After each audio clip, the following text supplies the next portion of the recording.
So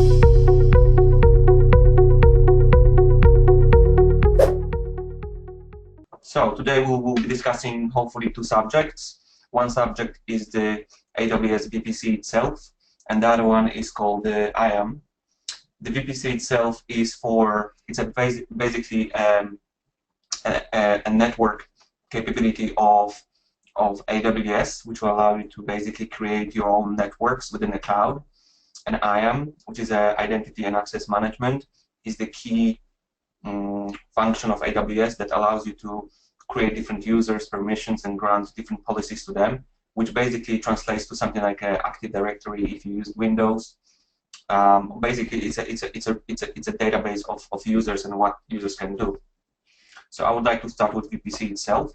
So let's go and start. So today we will be discussing a few things. Let me just take my highlighting pen so it's easy to see. Today I'm going to go for maybe blue. So today we will be discussing virtual private cloud, what it is and how do we use it. We will be discussing public, private, and elastic IP addresses, which belong to every single VPC itself. We'll be talking about public and private subnets. We'll be talking about internet gateways, route tables, NAT gateways, security groups, network ACLs, and as well as at the end we're going to give VPC best practices. When do we use specific scenarios and why? Don't worry if you don't understand a few of those naming conventions. They will pretty much become clear once we actually run through and we start explaining every single of them and start giving examples from real life. So before we actually start, I would like to understand a little bit more about you guys regarding your knowledge in networking to some degree. Do you have any knowledge, have experience with the networks of the systems that you're currently running or maybe designed in the past? So I can give you more accurate examples as we go along. So, okay, I can see that one person responded, not much, which is fair enough. No, some people have done a little bit. Somebody has experience with Cisco and Juniper, which is probably one of the most advanced technologies out there. So for you, probably AWS itself would be simplification rather than adding extra layer of complexity. But majority of the people I can see that don't have much, which is absolutely fine, because once you actually discuss this and give some sort of nice examples, you can understand the concept, and pretty much throughout the whole journey with AWS you will be using VPC itself. It's a base, so I would like to jump straight away and go to the next slide. So in today we're going to be discussing the whole concept of VPC in a specific flow. We'll be discussing VPC Subnet first, then we'll be discussing VPC Route Tables, then elastic IPs, internet gateway, NAT, ACLs, security groups, and then we will be jumping straight into what VPC is. So this is important to understand, and if someone doesn't understand the concept at first, please ask the question, because it's actually fundamental to understand this, and I will give more examples and try to explain this in the easier way. So Amazon defines AWS VPC as Amazon Virtual Private Cloud, also known as Amazon VPC, enables you to launch Amazon Web Services resources into virtual. Let me stay with me a second. I'm just going to minimize this a little bit so it's easier for me to see as well. There you go. Into virtual network that you have defined. This virtual network closely resembles a traditional network that you operate in your own data center, with the benefits of using the scalable infrastructure of AWS. Now, if I want to explain this in my own words what VPC is, imagine VPC as a clean canvas or a clean network that you're working with. Every single resource that you deploy, you always deploy within VPC, and That means that VPC itself, it's only available to you. It's not available to outside world unless you want it to, which we'll discuss a little bit later. It's basically imagine warehouse. Imagine empty warehouse where you can put all your stuff. Warehouse has all the walls around it. That means that nobody from outside can access the warehouse, but you can create the doors to the warehouse where people can actually access it. And we'll be discussing different methods how to use it. You can store different things, you can launch different things within this warehouse. It's basically a container of sorts, a network container that contains all your resources that you will ever and always deploy within AWS. And that's as simple as this. So I would like to jump straight to the next slide if possible. I have a question here from Chandra. Can we say a VPC is a security boundary for specific subnets or multiple subnets? VPC is a container that consists of either one or multiple subnets. Pretty much every single subnet you're going to spin up, it will request you to define which VPC you want to attach this to. So it's basically a single VPC can hold multiple subnets.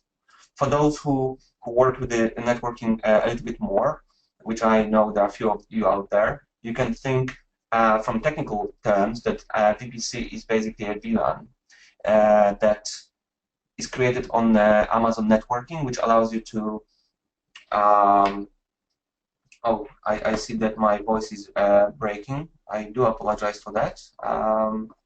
Let me know if it's breaking a little bit more. I will try to reconnect. That helped last time a lot. So please let me know if you have more technical issues, and I'll be more than happy to resolve that.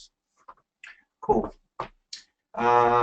So let's jump straight into the next slide. Basically, in this slide, number 6, you can see that you can build your own VPC. Now, VPC itself, this is AWS as a cloud. So that's basically your account. And on your account, you can have multiple VPCs, and the VPC is basically this square here, which allows you basically.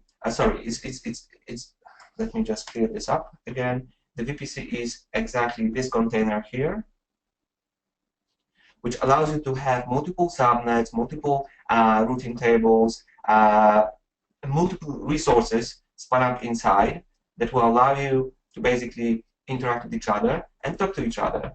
Also, what's worth mentioning is that the VPC itself, it's always allocated to a region, which means you can have a single VPC in a single region.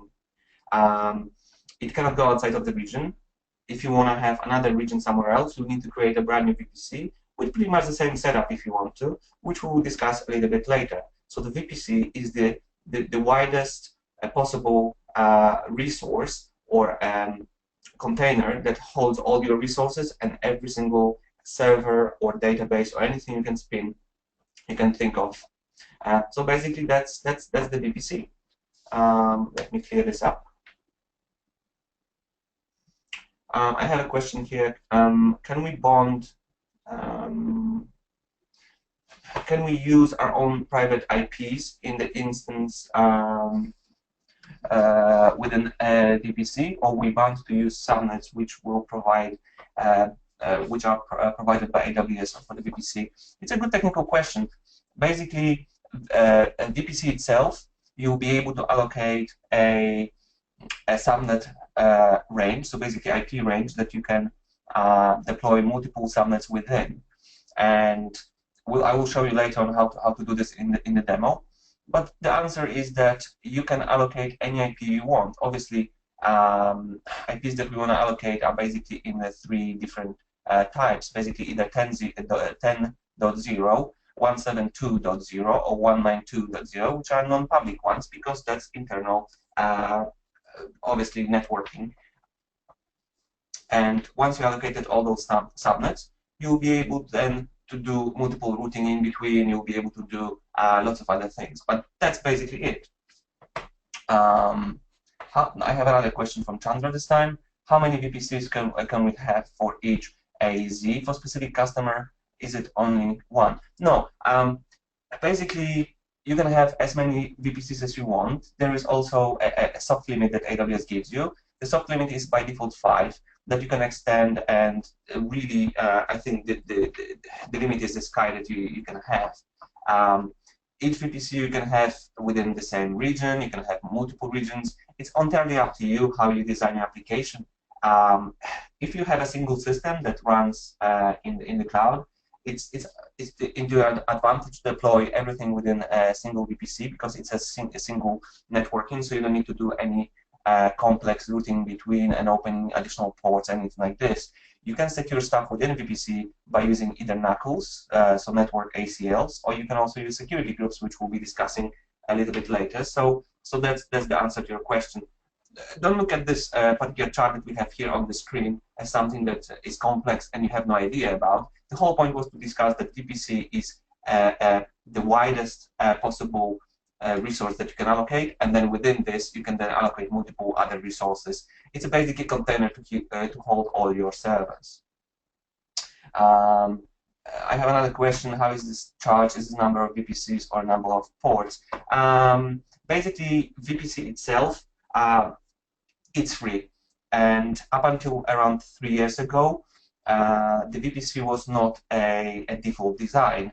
When people were designing and deploying servers before, they didn't have VPCs. It was optional. All the servers were pretty much exposed to the internet, and they were pretty much on the same layer. So there were no tiers. Every single server that you basically spun up was in the same tier as I'm kind of drawing here, which means everything that was pretty much sitting on the same tier was pretty much exposed to the internet. The only thing that limiting those basically hackers from accessing your servers was actually security group sitting on the box itself saying what can access and what cannot, and that was it. But the need for deploying complex systems like front web servers and then application servers behind and then databases even behind that encouraged AWS, or even forced them, I would say, to deploy a new structure called VPC. And from this moment onwards, you were able to deploy multiple VPCs. You were to define your IP addresses. You could do everything that you can think of in the traditional data center. So you can allocate static IPs if you want. However, majority of the people are using dynamic range because of how elastic the cloud is. They don't tend to connect via the IPs anymore. They tend to actually connect via DNS names, which are fully dynamic, because AWS cannot guarantee that every single server that you're going to spin will basically be bulletproof. Obviously, servers go down occasionally, and then AWS can bring you a new resource, but new resource will not be on the same IP, which obviously encourages you to go away from this old-fashioned mentality of assigning static IPs to everything, and now it's more dynamic, which means a single failure of the server doesn't actually cause a fault in the whole system because nothing is mapped by IP. So that's the biggest advantage. So using virtual private clouds in AWS. I have a question straight away as well. Resources only launched after using and defining virtual network. The answer to this question is yes. You cannot launch resources if you did not define a VPC. If you didn't create VPC yourself and you have a brand new account, AWS by default creates basically a predefined VPC itself called default, and it has a very basic routine, which we'll be able to see in the demo later on today.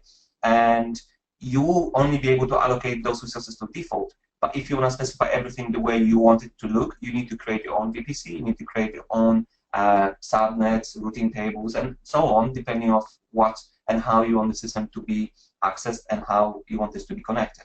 So I hope I answered your question. So in this diagram of a default VPC, the CIDR block for default VPC is always /16.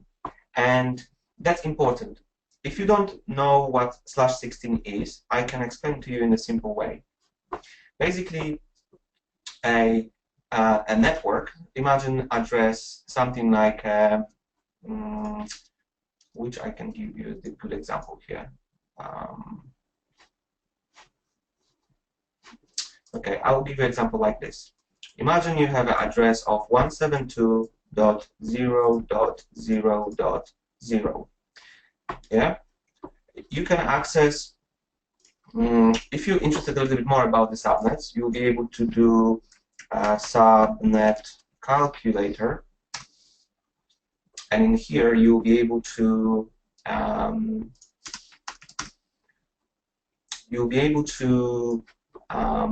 determine different types of networks. Now, I know it's a little bit complex, and I know it can be overwhelming. You'll be able to basically access all of that via the console as well. Let me just log off and log in here. Back.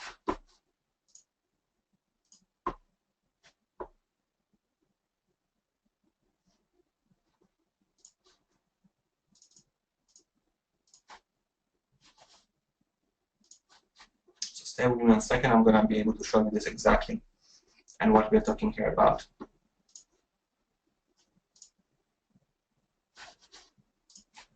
There you go.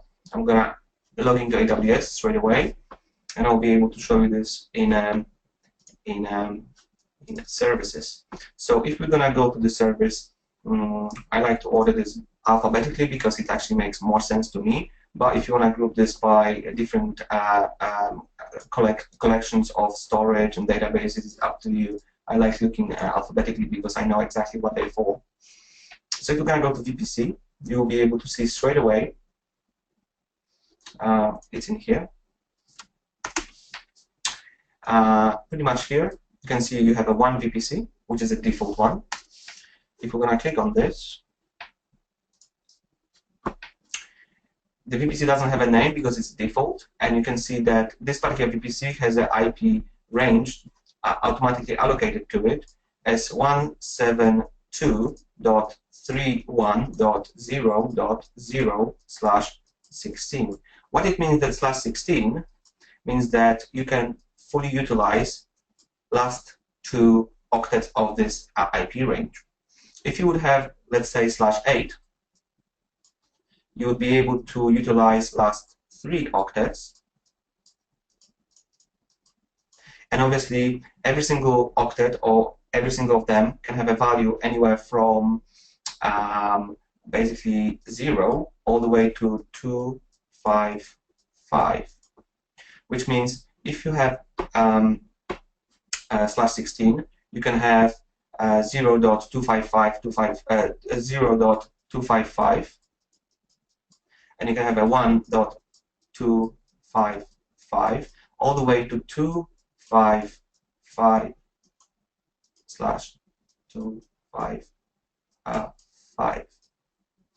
Basically, that's lots of IPs, /16. So, basic idea when you create a VPC is the VPC itself, you give the widest possible range you can have. The reason for it is if you don't do that, you will run out of IPs, and the networks that you design later on, so-called subnets, you basically be constricting yourself to a very, very small ranges, which doesn't actually help.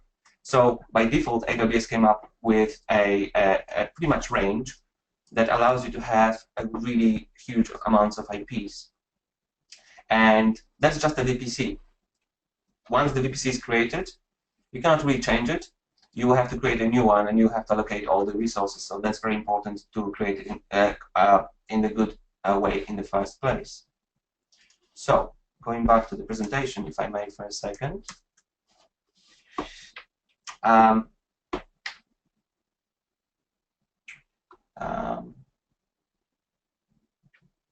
So in this particular case in here, you can see that VPC is always using /16. However, you can allocate /8 to it, which means you can use last 3 octets instead of last 2, which means you can have an even greater amount of IPs.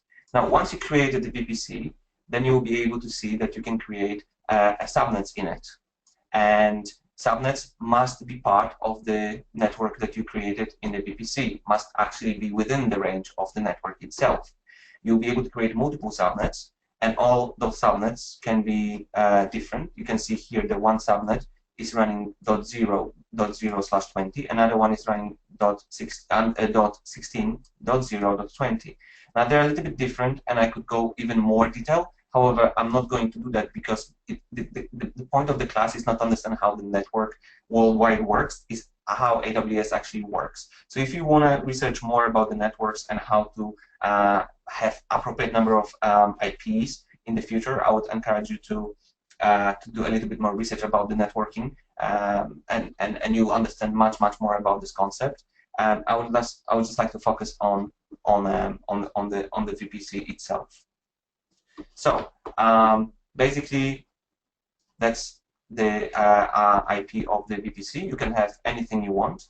That's the subnet, and that's the subnet, and that's the default VPC that we have, which gives us 65,536 private IP addresses that you can use for any subnet or any resources underneath. And I'm pretty sure that more than majority of the times you're ever going to use, because that means that you can physically have 65,536 servers running, which is quite a lot, and I haven't seen that many actually running in my life in one pretty much network. I've seen this against the data centers, but I haven't seen this in a single network. So that's going to be a pretty big one.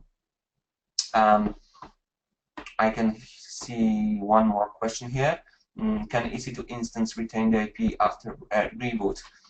Yes. The reboot itself doesn't remove the previous IP address, allocate this with a new one. However, AWS cannot guarantee on purpose, they say this on purpose, that the instance after reboot will remain the same.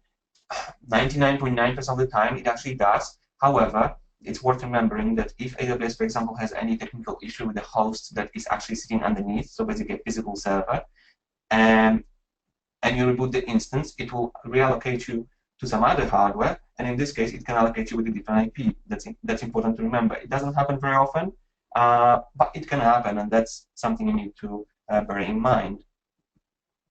So, custom VPC. By default, the instance that you launch into the virtual private cloud can't communicate with your own network, which means if you have your own network sitting outside, somewhere outside of the AWS, there is no communication whatsoever. All the communication only is restricted to resources that are within the VPC itself. And that's very important to remember. That's a default behavior. And AWS did this on purpose because they are very security focused, and they wanted to make sure that no unrestricted access is granted by default, especially when we're learning all of this, and they're not going to open everything just to make it easier. Hence, everything is locked by default. That's important to remember. So,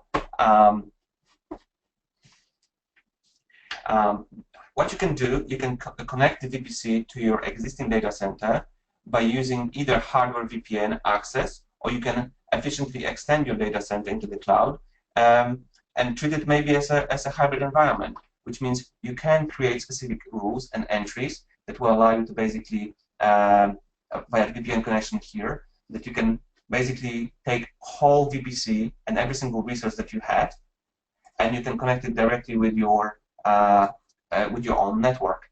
And by doing so, we'll be using so-called route tables, and also we'll be using virtual gateway. And we will jump into this in a few seconds, and you'll be able to basically understand what IPs we need to use, or why do we use local, why we use internet gateways. And I would like to explain this in a few seconds, so let's jump straight into it. Now, hardware VPN access. You can connect your VPC to existing data center by either using a VPN access, so you can extend your data center into the cloud and create a hybrid environment, exactly what we just discussed a few seconds ago. To do that, you'll be able to create dedicated VPN connections going in between all of your points. You might have on-prem, you might have a data center, you might have offices around the world, and you'll be able to basically create connectors that will allow you to extend the reach of your network into the AWS and treat AWS itself as a part of your network, rather than maybe like extension, rather than a separate resource that it's available to you. You don't have to do this. There's no need sometimes to do this because maybe your application is purely hosted on AWS and there is no need for that. But majority of the times you do want to extend, because the process when you migrating stuff to the cloud is a process that quite likely for some time you will use a hybrid solution, which means that you will have some resources sitting on your own network, no matter where they are, and you'll be slowly putting more resources in the AWS, and you'll be running a hybrid solution, which will allow you to have systems running in parallel on both ends and communicate with each other while using the VPN connection itself.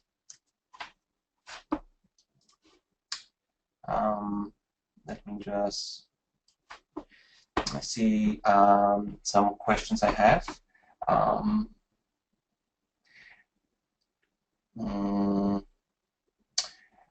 I can see the question, can't we reserve the IPs? Yes and no, you can. Basically what you can do is you can go on the host itself, so on the OS, and you can allocate the instance with an IP. Basically allocate this with a static IP address. And as long as the static IP address is within the range of not only VPC itself, but also a subnet that you deploy this in, it will be basically persistent. You can do that. However, it's worth remembering that when you're designing systems on AWS, you're really trying to go away from static IPs, because the whole reason of being on the AWS is because it's scalable, it's flexible, and it allows you to allocate more resources when you need. And when you start doing static IPs, you will very quickly restrict yourself to the point that you cannot really have static IPs in a dynamic environments, and that simply doesn't work. You basically forget about using static IPs, and instead of that, you can allocate host names to the servers that are spinning up, and every single time new server comes to life and it's got automatically generated IP address, you can then allocate a host name called, I don't know, it's a maybe Web01 or Web02 or whatever else you want, and you basically refer to this host as a Web01, 2, or 3, whatever you wanted to call it, rather than IP. So even in your application, you can use that, which means that if the host dies or gets restarted and it basically comes to life on the different host, and by any chance it changed the IP address, it doesn't really matter, because you can still allocate the same host name to just different IP, which means it's much more flexible and it's more dynamic, which is the whole point of the cloud, really. So I can see another question from Gabriham. Is this also, is Direct Connect also a VPN connection? It's actually a very good question. Direct Connect is not a VPN connection. It is a type of the connection that you would use as well between the on-prem and a data center. The difference between those two is a VPN connection is a basically it's a hardware to hardware, or sometimes hardware to software, depending which route you want to take, encryption and basically extension of the network. What a Direct Connect is basically a peering between your data center and AWS on the quickest and least congested route possible that AWS is basically providing, which means you have dedicated low latency connection, but it's worth remembering that the Direct Connect is not encrypted, which means if you're going to push any traffic directly via Direct Connect, it is actually going as a plain text, unless you are obviously encrypted on your end and to the destination, it's going to be like that. What's worth mentioning as well is you can actually run a Direct Connect, and then you can put VPN connection via the Direct Connect, which means not only you have a very quick connection, but also you have an encrypted connection. That's important as well to remember. I have another question here. I will quickly try to answer this. One more, thinking in on-premise DHCP will assign the IP's addresses to the system, which basically is subnet range. How about AWS and how systems get IP addresses automatically? Well, it's a good question. AWS itself will basically run a DHCP server behind the VPC. You can basically, by default, it's enabled, which means it will allocate IPs to every single server that you spin up within the VPC itself, and that will depend on the range you specified. If you specify range 10.0.0.0, obviously it will allocate IPs within this range, but also within a subnet that you specify, so it's a lower container that consists of specific IP addresses. So I hope that answered your question. So let's go straight into the VPC peering. What is VPC peering? Is basically VPC peering is a peering connection that allows you to route traffic between two VPCs using a private IP address, so EC2 instances in either network can communicate directly with each other. As we mentioned before, you can have multiple VPCs sitting in your account because maybe you have separate networks for two different companies or two different parts of the companies that cannot really be on the same VPC for legal purposes, or maybe they cannot share data. There is any reason available here, and there is a physical barrier between VPCs. They cannot communicate by default. But what you can do is you can do so-called a VPC peering, which means you can actually say create a rule that allows two VPCs to communicate between each other on a specific port, and you can actually have a network security, also called NACLs, in AWS, which is a network access control list that you can restrict what can go through or what cannot. It's sometimes very handy when you have two systems that cannot really see each other, but for some reason they must use a specific resource, or they share specific resource between each other that cannot be otherwise connected. So you basically create a VPC peering, and two VPCs can talk to each other. So now, default VPC deletion. If you delete a default VPC, you have to contact AWS support to get it restored. That's very important. Now, as I said before, VPC, the default VPC gets created automatically when you actually create a new account, and it will have basically a default range of IPs that we discussed last 16. It will have two subnets, and it's basically a good point to start, but most of the time you don't really want to work with default VPC because it's not really that helpful, because you want to really your application, your system to be more customized towards what you want rather than what AWS gives you. You can modify default VPC, but I would highly encourage you to create a new one, because it will allow you to understand how it works, and it will allow you to fully adjust every single parameter you want in order for your application to work correctly. So once you delete the VPC, you cannot restore it. You have to contact AWS support, and they will be able to restore the whole default VPC for you itself. But I would encourage you not to use default one. Use your own, and you'll be able to actually control everything in a much greater detail. So we're going to jump straight to a demo now. We'll be creating a custom VPC, demonstrate how to create a custom VPC, and hopefully that will give you a little bit more idea. So in here we are on the AWS console, and how I got here is basically, if I'm going to go to the console home, you'll be able to see more or less what you'll be able to see once you log in, and you can go to the services in the right corner, and if you're going to choose under the group, it's going to be under where we have a VPC, there you go, networking and content delivery here. You can see a VPC section. Now I have a question, should we also log into the same console or just watch the demo? It's entirely up to you. If you want to actually do this in the same time, feel free to do so. You'll be able to basically see exactly the same thing, and you can create your own VPC in the same time, so it will give you a better feel of how to do it. So feel free. I can give you a few more seconds to actually set it up while I will create a new VPC.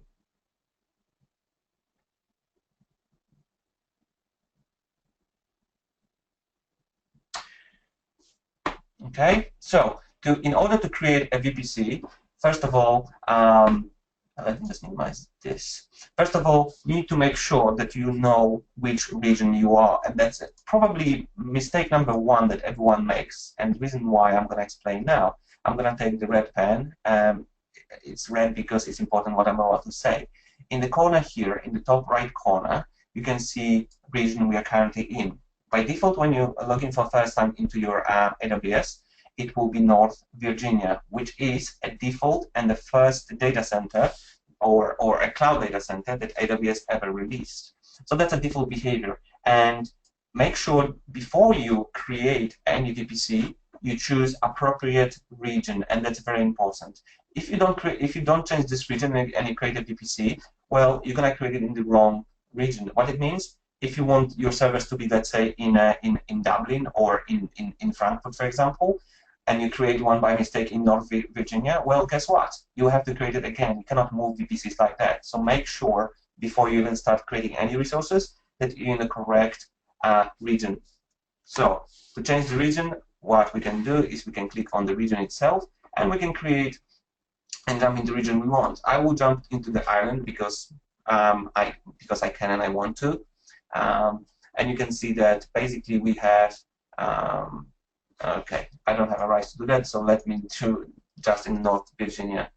Sorry for that, I was not aware of that. So VPC, we click on the new VPC, and you can see there is a one VPC that is default, 172.131.0/16, and that's fine. What we do is we click on the button Create VPC. We give it a tag, which is basically a name tag. So for this, I can create a demo VPC, and we can create CRD block. What it is basically IP range that we can use in the future. So I would say we can create anything we want. I would say let's create 10.0.0.0/16. Now, you have the two options of tenancy, default or dedicated. Majority of the stuff you will ever do is in default. That means it's a shared resource. Just because it's shared doesn't mean it's accessible to anyone. It means that it will allow you to allocate specific resources that are in the shared environment. And that's basically 99% of the resources that you ever will spin, because that's probably the most effective way of doing that. Once you specify those tags, so the name and the CRD block, you can click on yes, create, and what will happen in a few seconds? Now the Amazon is actually provisioning the request, and you can see here straight away that we just created demo VPC. That's a VPC ID number, which you can use in the future as a reference. You can see the state is available. You can see IP range that we specified, 10.0.0/16, and you can see basically DHCP options, route table, which is basically created by default, network ACL, tenancy default, and is this a default VPC? No, it's not. Which doesn't really matter at this current stage, because we can specify which resources are basically are allocated to it by default. So that was as simple as basically creating a VPC. If you want to basically play around with the CIDR, which is IP range that you can use in the future, you will need to research this a little bit more to be able to understand which IP ranges you want to use. Now, it's also important to remember that if, for example, you have an on-premise current network, which quite likely you do, and the majority of the people are using IP range of 192.168.0.0. Sorry for my writing. Basically, what it means is that you'll be able to control that particular network, and you can do anything with the last two octets without any problems, and that's fine. However, important thing to remember, if you ever want to do a hybrid solution that you have in your on-premise this particular IP address, and then you want to create a VPC on the cloud, try to avoid having exactly the same IP range. The reason is, if you will try to do routing between your on-prem and the cloud, it will actually get in conflict, and the systems will get a little bit confused. Now, if you're trying to access the same systems on both ends, the systems will not be able to determine which server you want to access. And if two servers have the same IPs, well, it's basically end up having an almost duplicate IP, and none of the systems will be able to communicate correctly. So when you're aware that you have a current IP, something like this in your office, create something different. You can create something like 10.0 as we mentioned before, or you can create 172. Anything you want. And that will allow you to actually route traffic properly in between and avoid all those issues. We have a few types of addresses. One of them is a private IP address. What private IP address is basically an IP address that is not reachable over the internet, and that's basically the definition of private. Every single time you can see private, that means that it's not an internet IP address. It's internal IP address that is only visible to your network resources. That's basically a definition. Obviously, AWS gives you ability to have a internal DNS server that you can basically control and allocate different names to the internal IP addresses, and two servers can actually communicate with each other using the names, which is exactly a great idea when you're trying to create maybe more flexible and dynamic environments. So straight away we're going to jump to the second. What is a public IP address? A public IP address is reachable from the internet. You can use a public IP address for communication between your instances and the internet. And basically that's an IP address that is allocated to your instances so they can be visible in the internet. And they can respond to internet requests, and they can present themselves as a part of the internet infrastructure.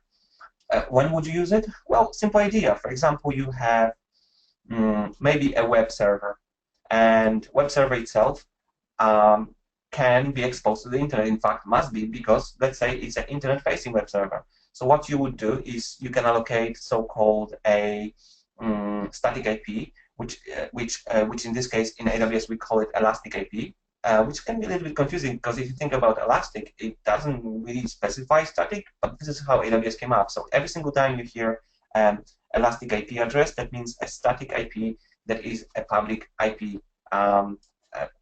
allocated to your instance. So let's say we allocated this particular IP to this instance. Well, that's great. Now, if you're going to type this IP in the browser, you'll be able to directly come to this instance itself. Obviously, you can allocate this through a DNS, which means you'll be able to do name something like a www.myserver.com, let's say, and you point this particular domain to this IP, and whenever someone types this, ends on this machine directly, which is basically public IP address.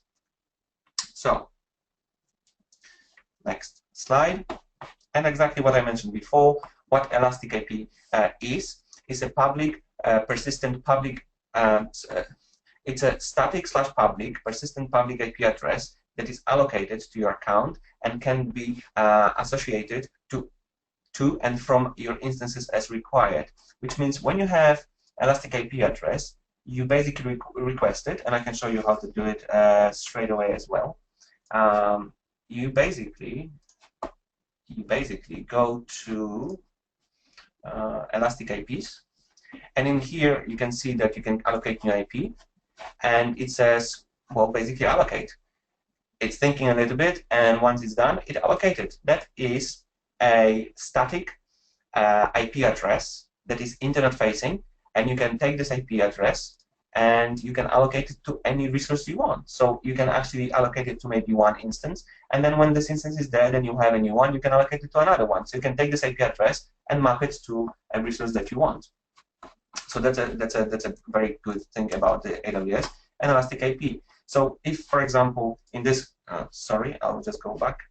If in this case, for example, this particular server dies, well, guess what? It doesn't really matter. You can take this IP address, you can allocate it to this machine, and this machine will be able to be visible from the internet exactly the same way as the other one was. So that's elastic IP address.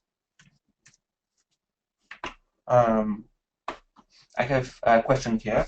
As you mentioned, IPs are not stable. If we / AWS vendor reboot any hardware device, which means there are IP changes, will changes impact the web server?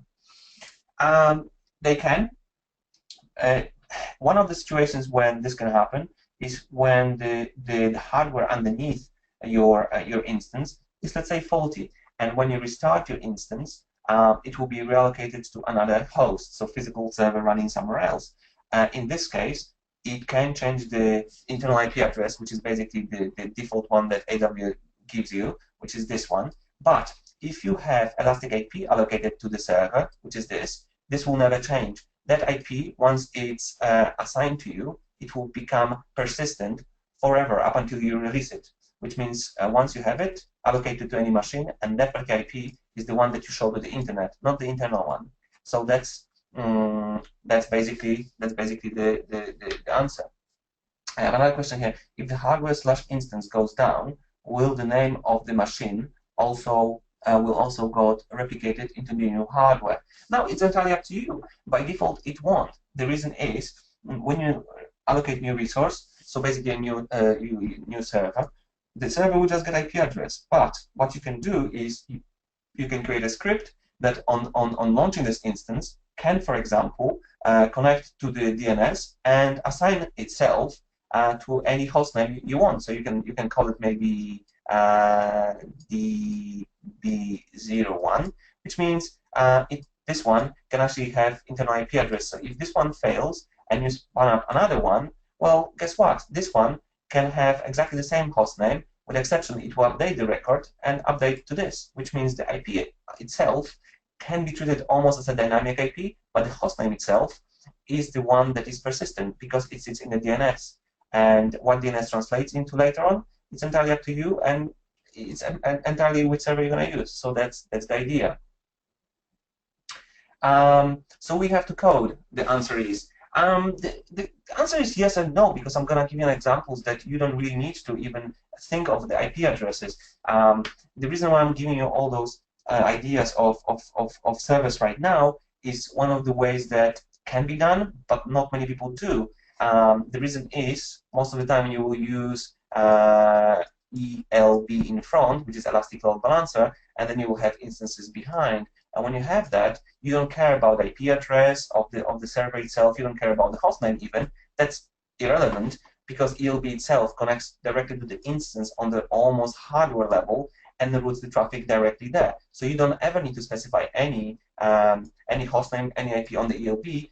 All you need to do is basically attach instance, and that's all it is, which means we don't care about IP, we don't care about the hostnames, we don't even care about that.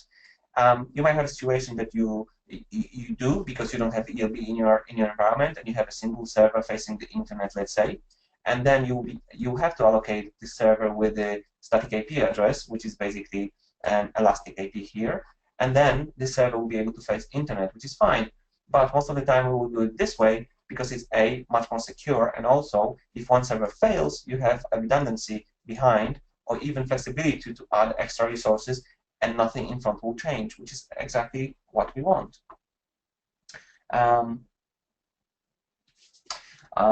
This can be tricky as Oracle DBs connect using either hostname or virtual IPs/physical IPs. That's correct. That's pretty much what it is. And what I would encourage you when you use Oracle itself is to use basically a host names, which then translate into the IPs on the internal DNS. This way, when you spin up a new server, it can basically get a DNS name entry, and then basically you can refer to the server on the hostname level. So you never ever have to specify the IPs, which is an old-fashioned data center way of doing that when everything is static. If you want AWS to be pretty much very static, you can do this. Honestly, you can. I've seen lots of environments doing this, and one of the reasons you would want to do this is because your application is maybe old, or you have a very old legacy systems that do not respond well to any dynamic setup. And I've seen this so many times. I've seen systems maybe like 20 years old, and the only thing they can use is a basic IP address, not even hostname, which is obviously a little bit old and it's out of date. But guess what?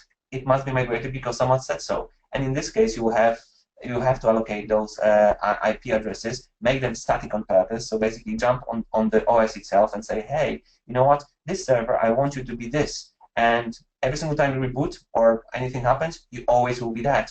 And you can do this absolutely fine. But if you're designing a new application and you want this to be more robust and dynamic and more cloud-friendly, basically you make sure that you don't tie to IP. You either tie to a host name, or you put everything behind ELB because you're trying to get rid of single point of failure, which basically IP is. So I can see another question here. So say if application hosted in an instance and I want to connect with the DB service, if IP get changed next time, how the communication will happen? So I presume that this question is if I host the DB on the server, how to make sure that the IP is always the same? Well, when you do that, make sure, first of all, that OS has a static IP allocated to it on the OS level. Second of all, make sure you allocate a host name to it. And every single time you're trying to connect to the database, make sure you use a host name to connect to it, which means you'll be almost always, I mean like 99.9% of the time, you'll be able to reach it. Only in the very rare situations that the instance, for example, failed because the hardware underneath is kind of faulty, what you need to do is basically stop the instance, start the instance, and in this case, it will get a new hardware allocated to it.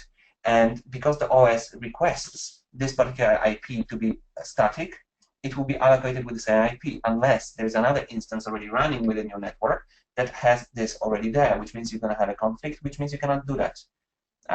So yes, you can do this, but think of AWS as more dynamic environment and try to not rely on the static IPs too much. So I would like to jump a little bit further with the slides. Creating an elastic IP address. Basically, how we're going to do that is we're going to jump into AWS. We already showed that we can allocate IP address. We can basically have a few different actions. We can allocate the new one if you want. Basically, allocate and click button and boom, job done. We have another IP allocated, and if we're going to close this and refresh this particular screen, sorry, allocate and boom, there. We just created 3 IP addresses, and that's as simple as this. You can allocate them as many as you want. The important thing to remember is the elastic IP addresses are kind of free. And when I mean they're kind of free, you can see the pricing model. You only really pay for them around maybe $10 a month if you allocated them. Sorry, if you generated them, but you didn't allocate them to any resource, which means you do not use them.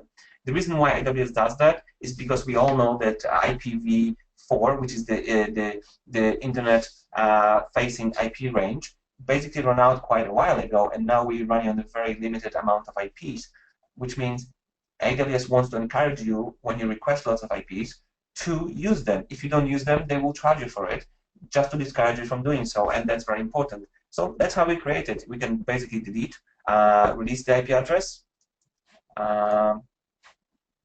That's what we do, action, release address. And this address is being released, and it will be allocated to someone else. So that's simple as this. So sometimes when you allocate the IP addresses, and that's a funny story, is that maybe someone else was using this IP address before, and you don't know. And you allocate this, you basically attach this to your system, and then you can see a bunch of random requests coming to your servers, and you're thinking, why? Well, simple answer is as follows. Somebody else had the system before, someone released this IP address because they didn't need it anymore, but maybe there are still records on the internet pointing to this particular IP address. And it's basically reusable IP, and you'll get some requests. It's very rare again, but you might get some requests for some other systems that other people used before, which is like basically sometimes getting your mobile phone. You get a mobile phone with a new number, let's say, and what happens? You get a mobile number allocated, and maybe, just maybe, you get a phone calls saying, "Hey, sorry, you know, I don't know this person because it's my new number, because maybe someone just canceled their previous," and that's pretty much the same. So it's fully reusable code. I can see a question here. So what if we create and use it? It won't be charged? No, it won't. Basically, AWS does give you option, and the pricing is available as well. AWS Elastic IP. If we're gonna go here, and you're gonna go into the pricing model of it. Where is the pricing? Sorry, not this. Price. There you go. Pretty much all the pricing up to date is available on, sorry, it's in, there you go, GB, I think.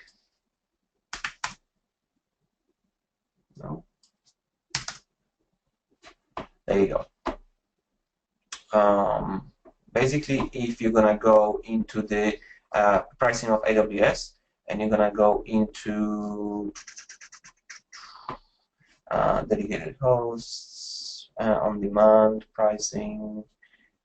Where is it? Where is it? Where is it? It's product details. It's to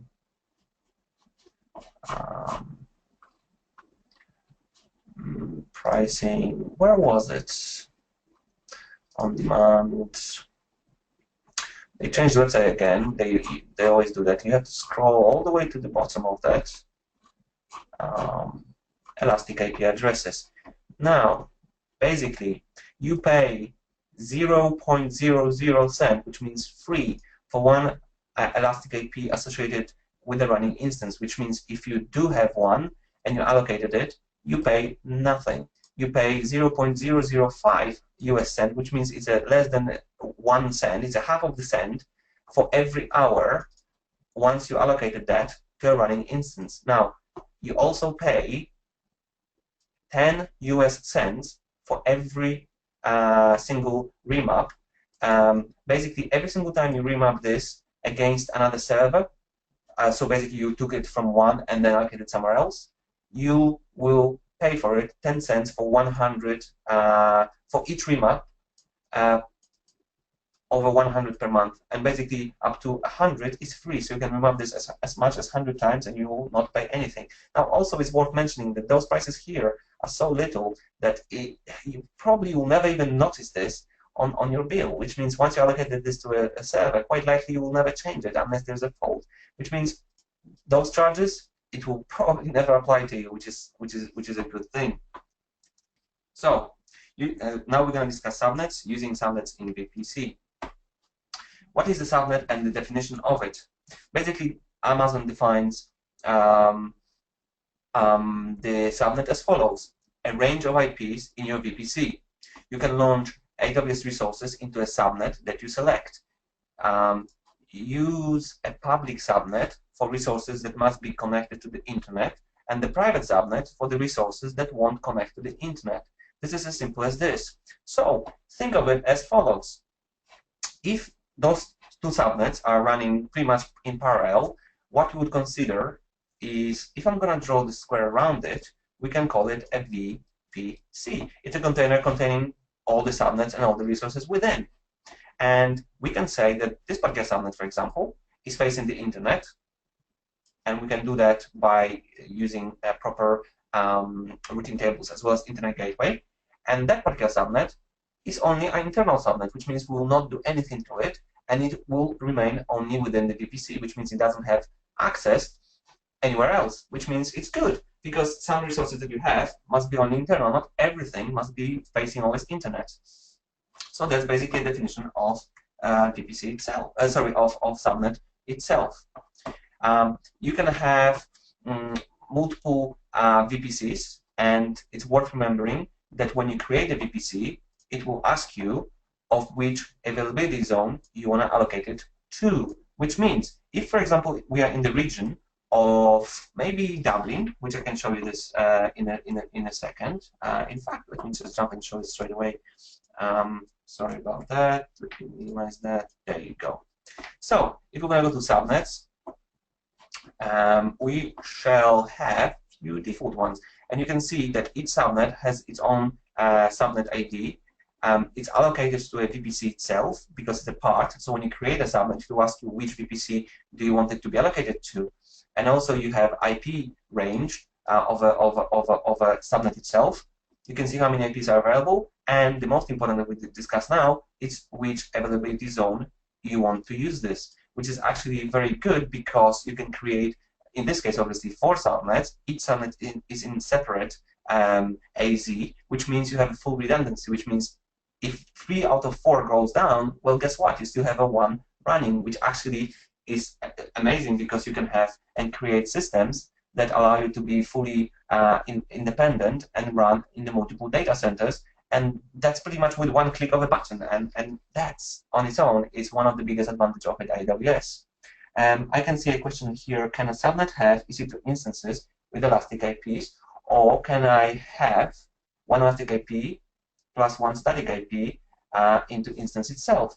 Well, you can either have either of those options is possible. You can have subnets only with elastic IPs. You can have a combination of some with elastic, some with a static, and you can have a combination of all three, so elastic, static, and even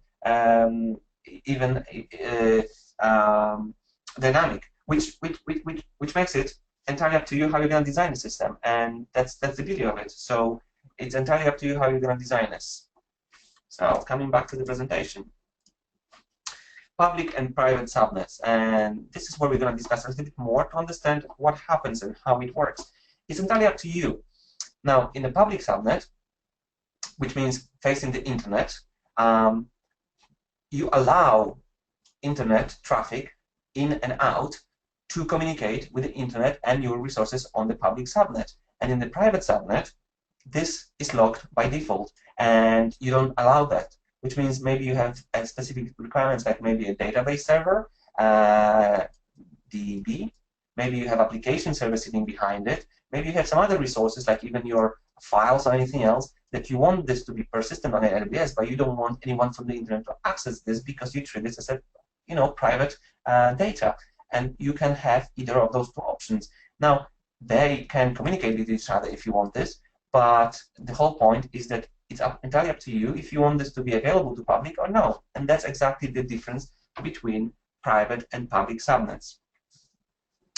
I can see another question here. Can one instance has multiple IPs? Yes, it can, and you can achieve that by assigning additional network interface to the instance itself.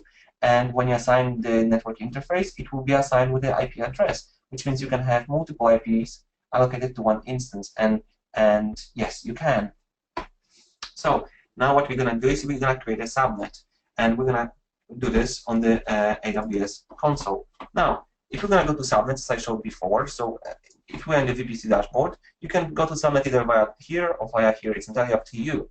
Remember that when we created a demo VPC, we basically created a whole VPC/16, and we can do this now in the subnets. So create a new subnet. What I'm going to do is I'm going to, let's say my demo subnet, and I'm going to call it maybe 1A.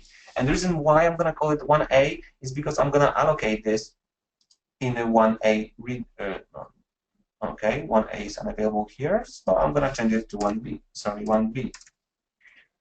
So 1B.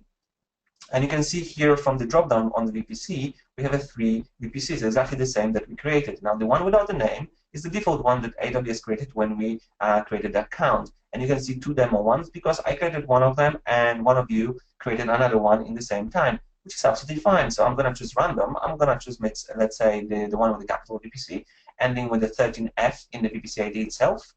And I need to allocate CRD block. Now, because if we're going to scroll a little bit down, stay with me 1 second. I'm just going to erase this. Now, because our VPC itself has a range of 10.000/16, what I can do is I can allocate this with a block of 10.0. Let's say 1.0/24. That means that it's a small portion of /16 subnet that we deployed before. And if I do that and create, it's thinking, provisioning new subnet, and boom, we just created a new subnet. Name demo subnet 1B. There is a subnet ID generated by AWS by default. You can see that the VPC that we allocated this is exactly the one that we chose. You can see that the IP range is exactly 10.0.1.0/24. You can see that in this configuration we have 251 IPs available, which in theory means we can allocate 251 servers within. But if you have a service that you want multiple IPs, obviously less in this particular case.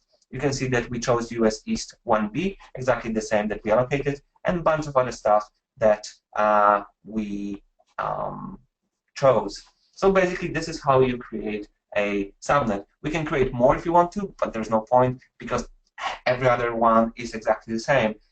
It's important to actually mention that when you create a subnet on the AWS cloud, it's highly recommended to create at least 2 subnets in 2 different AZs. Why would you want to do this? Simple. If one AZ goes down, if one data center has a problem, well, you have still other one, and you can split your resources between 2 different AZs, which means you can have, let's say, 2 web servers in one AZ, 2 web servers in other, and you are fully redundancy covered, which means if there's a fault, issue, or any particular problem, well, guess what? You have redundancy in a second data center, which is awesome. Out of the box, with few clicks, you suddenly harvesting and using all those data centers that you can think of. So that's basically how you create that.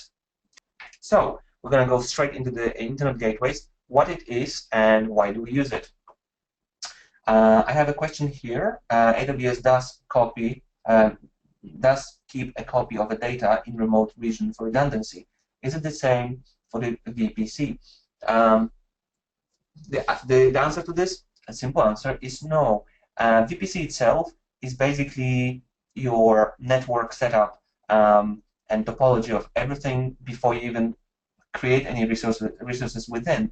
And AWS doesn't provide redundancy for VPC itself. So if you create a VPC in one region, and then this particular region goes down, well, you don't have a copy of it somewhere else by default. You need to create the VPC in maybe a fault tolerance version, or maybe you want to have a DR site somewhere, and in case something goes wrong, you basically deploy resources to the same VPC somewhere else.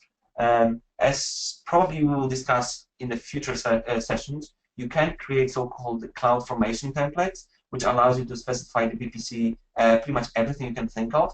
And basically, it's a single file. It's a JSON file that will allow you to be uploaded to AWS. And when you click execute, it basically creates all the resources for you automatically, which means you can have a single cloud formation template, and you can deploy the same template in any region you want, just so everything looks exactly the same. And that's the biggest benefit. So you don't need to do it by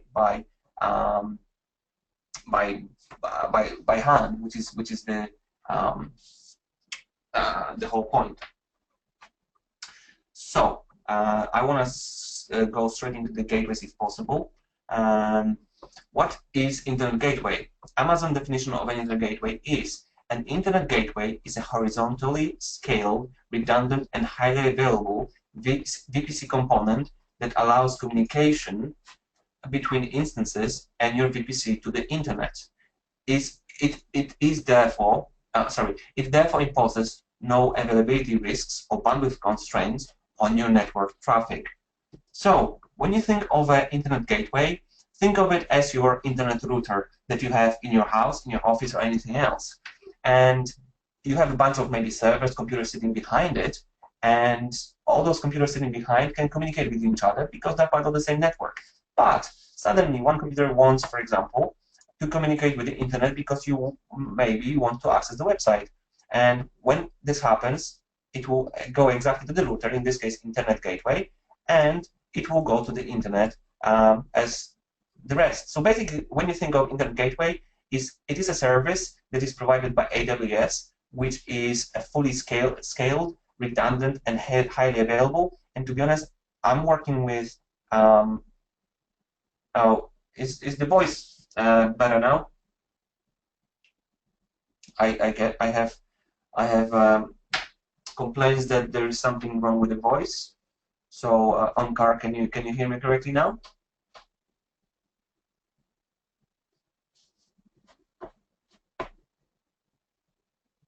Oh, okay, great. So, sorry for that. Maybe some sort of internet blip again. So basically, Internet Gateway is like your internet router. It allows you to go through the internet and access the resources outside. if you do not have internet gateway, you will not be able to use the internet outside of AWS, which can be a little bit problematic, especially when you're trying to access external resources, like even your office, which you must use basically internet gateway for that. So let's skip straight away into the next one, and that's basically internet gateway diagram. Basically, it works in the way that when you have a VPC, and that's the internet itself, you create a service called internet gateway that sits on the VPC level, and that allows you to be allocated to any basically subnet and route traffic through it if you need to access internet. Most of the time you do. So yes, you will be able to do that.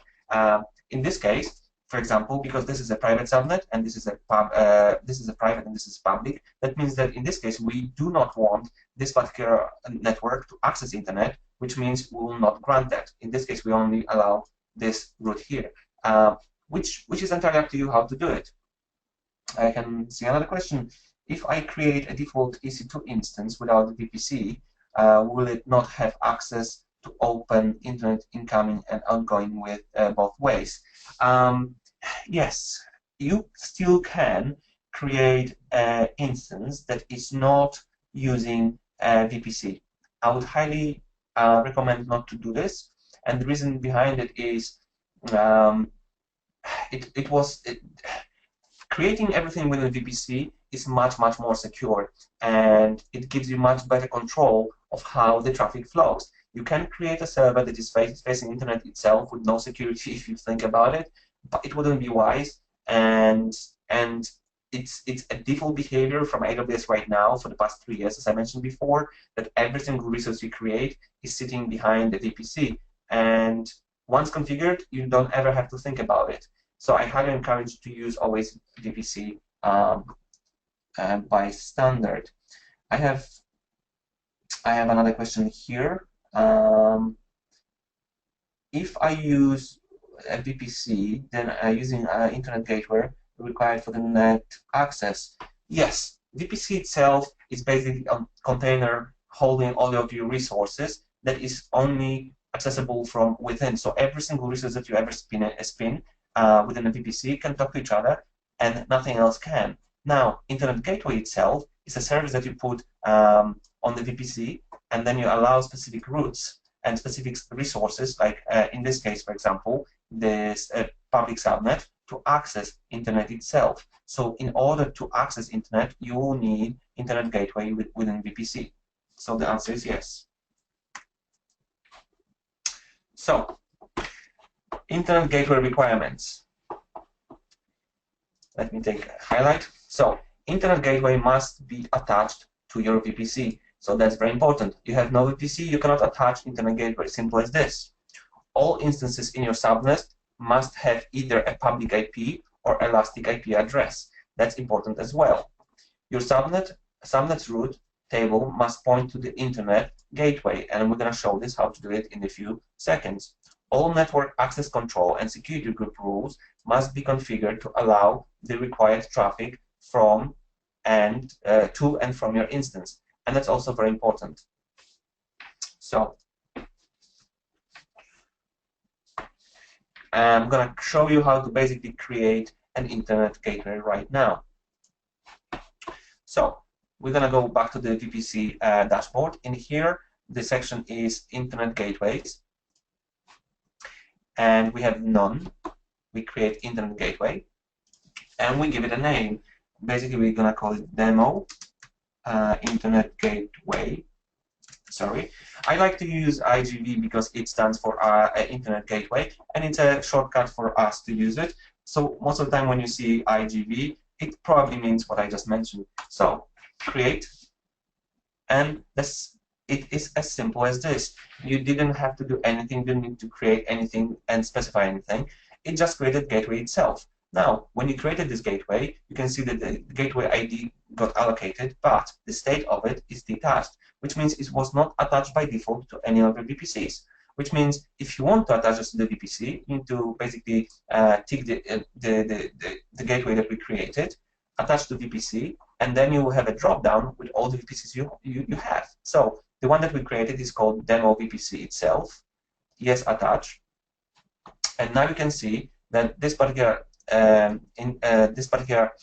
internet gateway is attached to the VPC itself, which means that if we want, any resource within a VPC right now can access internet, but to do that we'll need to change routing tables, and we'll quite likely will get there in a few minutes, as it's a part of a slide deck as well. So I see someone else created demo internet gateway 2, which is exactly what we want, so congratulations on that. So route tables, using route tables in Amazon VPC itself.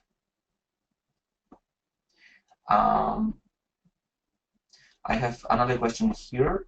Does this mean that VPC can handle multiple AZs but not regions? That's pretty much correct. Now, when you create a VPC, the VPC is allocated to a specific region, which I already showed before, but I can show again quickly if possible. Now, we created VPC here, and we needed to make sure that we are in the correct region from the drop-down here, which means every single of those regions can have a VPC. Now, when we create a VPC in North Virginia, and now we go to the to let's say Ireland, well, you won't be able to see it because we didn't create any. So it's basically region specific. So VPC itself can host any amount of subnets that are allocated to AZs, so availability zones. So VPC itself is not tied to a single one because it's a container for everything, and then subnets within are allocated to specific AZs. So 1B, 1C, 1E, and so forth. That's basically what you need to remember, and I hope I explained that. Okay, so route table overview. Let's see a definition of Amazon and what it means. A route table contains a set of rules called routes, which are used to determine where network traffic is directed. Each subnet in your VPC must be associated with a route table. The table controls the routing for a subnet. A subnet can only be associated with one route table and at a time, but you can associate multiple subnets with the same route table. I know it can be a little bit confusing, and trust me, once we actually jump in, and I'm going to show you how to do it, it's all going to become super easy and simple. I have another question here from Gabharim. The total number of IP addresses in all subnets is equal to max IP addresses a VPC can handle, can have. That's correct. If you created, let's say, /16 or /24, that means that you can VPC. Let me just maybe do here. So I'll explain. If, for example, if this is your VPC, that means that you can create, and that's basically that's /24. Sorry, my mistake. That's /24. Now, if that means you can basically allocate those two octets. Now, if you create a subnet, you can create a subnet with maybe 1.0, which is /28, and then another subnet. So that's a subnet. Subnet 1, and then you can create another subnet, subnet 2, with something like a 2.0/28. What it means that you can have up to 254 subnets within a VPC, and once you created all 254, basically you run out of space.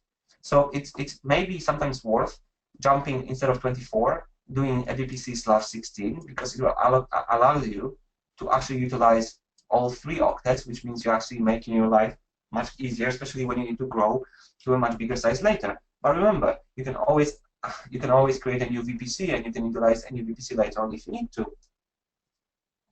So that's also worth mentioning. So basically, what route table is a bunch of entries that allow you to route traffic between subnet and any other route possible. So that's definition. So let's have a internet gateway diagram explaining how we route stuff. Now, basically, we have a VPC subnet here. That's our VPC in a region, in a single region. And we have, let's say we have a private subnet in here. What we will do is we will create entry called 10.00016, and the route table is only local, which means any traffic within this range, which pretty much means everything after this particular 0 here, can communicate with each other within this particular subnet only locally, which means there is no access to the internet, hence this padlock here. Now, second option, we have a subnet here, which is our basically public-facing, so internet-facing one. And what happens here is we want this to have access to the internet, and what we do is we create entry saying all the traffic, and that means internet basically 000/0. I want this to access internet, hence what I do is I basically point this to Internet Gateway, and that particular route table will allow any resource within, when it needs to access any server outside, to match this route and be able to route itself to the internet itself, and that's the biggest advantage. And every single time you can create 00000, that probably is internet. Anything locally, you basically restrict to only container that you keep your data in.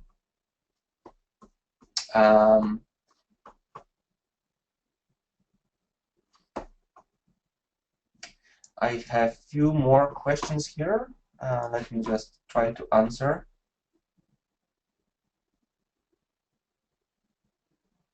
Let me just scroll.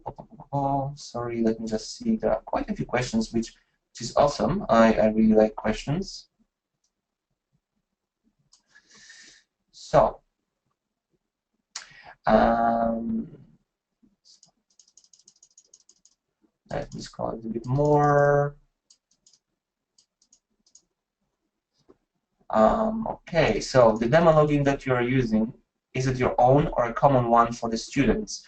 I tried creating my own AWS free layer account, and I can create a Windows 2012 Service-2 instance, but it gave me an error, API run instance error, you are not yet authorized. Please refer to a demo example creating basic EC2 instance.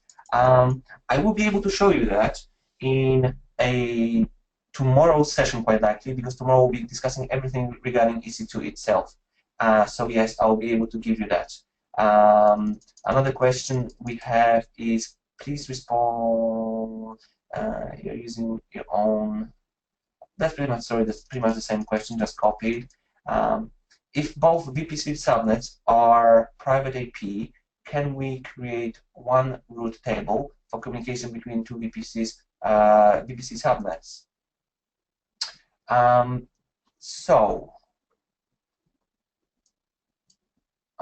If both VPC subnets are private IP, can we create one route table for communication between the VPC subnets? Yes, yes, we can. And what you will have in this case is you will have two subnets, and two subnets will basically have different IP addresses. Something like, let's say, I'm gonna just use a last two octets, something like a 1.0, another one will be 2.0, and you will actually create a single route table in here, basically, that allow any traffic between, let's say, something like, let me guess, something like 0.1/24, and then 2.0/24. In this case, what it means is that any instance that needs to basically connect to anything from 1 will be able to access to 2 directly, and the vice versa. So yes, you can create those route tables, and they can communicate between each other, but you also remember that you need to open network security rules in between that will show a little bit later as well. So yes, you can.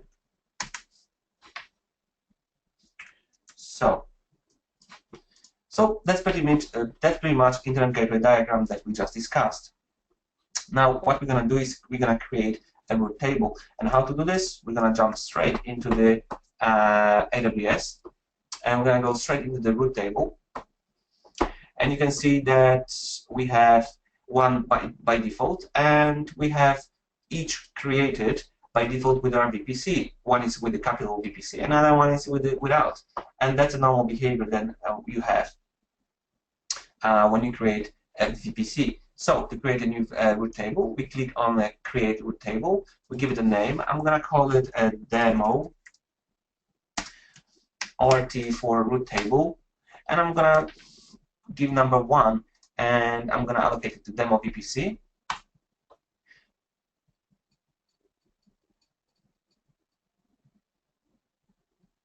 Okay, and we just created a new route table.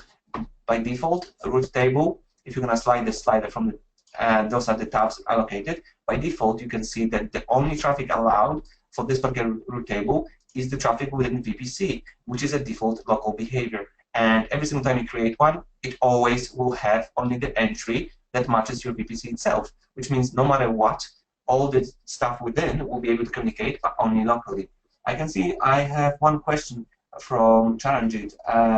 No, actually, sorry, from Bhavish. Can you let me know how we can access this free demo account? Sure, I can.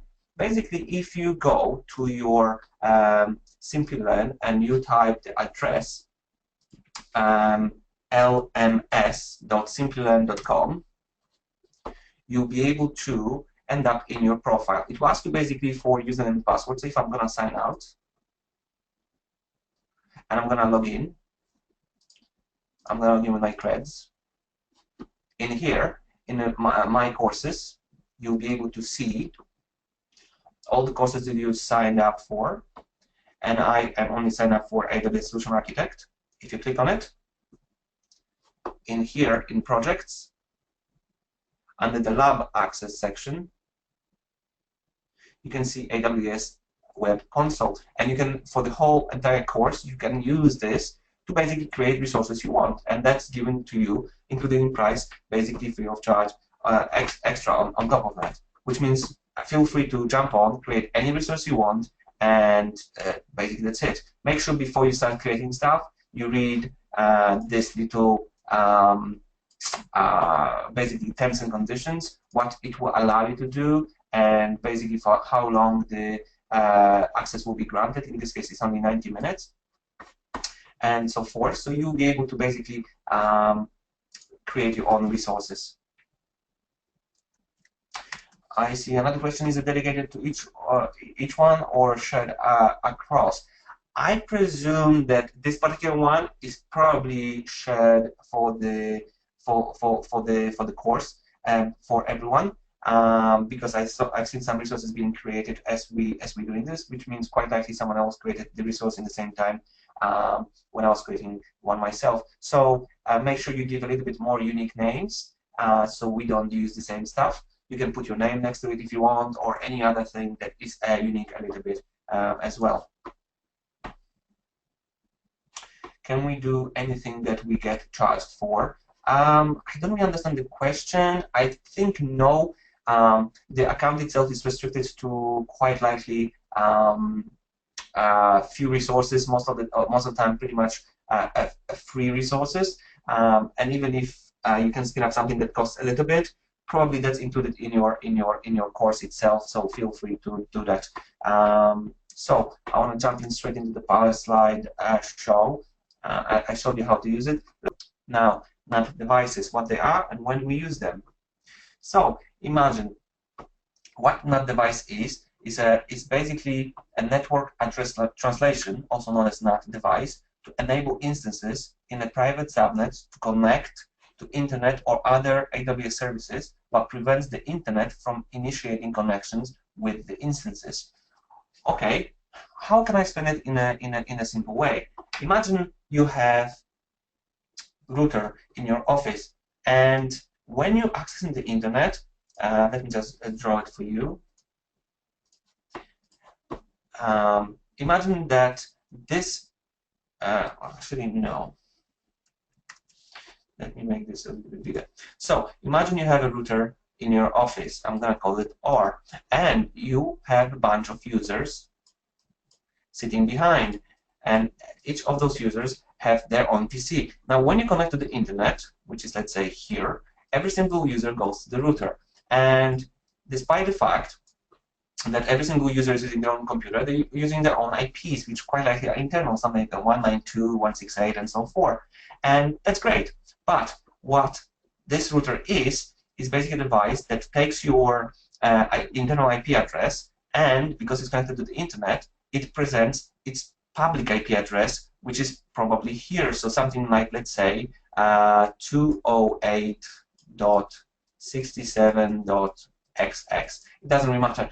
That is an internet-facing IP, and you might be using 192.168.xx, which means every single time you go to the internet, people don't see your internal IP, they see your public IP. No matter who you are within your business, they will only see this IP address. So what it is basically a device that creates a NAT, which is converting your internal IP into the public IP, and that's it. So what NAT device is in AWS, it's a device that does exactly the same in here, but it only allows traffic one way, which means the instance can request stuff from the internet, but the internet cannot access the instance in any way, which means you cannot route the traffic to the server from internet itself. What it is, it's a one-way internet device. So in the previous examples, we had internet gateway, and that allows you both ways, in and out. We had pretty much private subnet, which means no internet whatsoever. And then we have a third option called NAT device, or a service as well, that allows only internet to be accessed from within, but not from outside, which means no access can be granted, or servers cannot be visible from outside, yet they can access internet. So I hope that explains how it more or less works. Now, in here you can see that we have a private subnet, and we know this because we have a padlock here. And basically, this particular one has no access to the internet because it's private, and we did not allocate any routes to the internet itself. Now we have another one in here that we have a private subnet. We can either go through a normal internet gateway, this route, that means that it can access internet in and out, or if you want to, you can create a NAT device that can access internet basically, but it can only access internet out. It cannot be internal, and that's basically the route. I can see a question here from Janjit. Can we also use path? No, we cannot. That's basically those three options are available to us. Either no internet whatsoever, one-way internet, which is basically NAT, or internet gateway, which is internet both ways, in and out. So, next slide. Basically, what is the difference between NAT gateway and NAT device?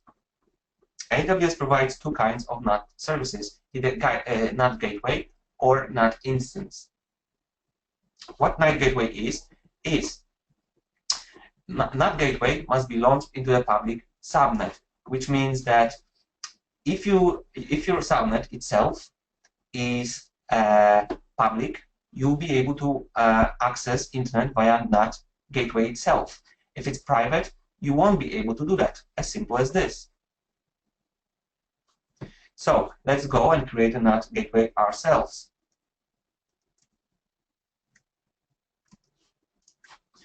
Let me just go to the console. Now, you can see here that we can create a NAT gateway. We have currently no NAT gateways available, so we basically create one. And in here, it will ask us for which subnet we want to have NAT gateway for. So if we click on it, we'll be able to see all the bunch of subnets that we have created. Now, for this demo, I'm going to use basically the one that I created, demo subnet 1B, that is mapped to a VPC with a capital VPC itself. And we will be able, oh, sorry, my session expired, interesting. Let's see if okay, probably I need to sign out and sign in again. Sorry for that. It's been exactly 90 minutes since we since we launched that, so it exactly expired. For this to work again, I need to go back. I need to log out. I need to log in.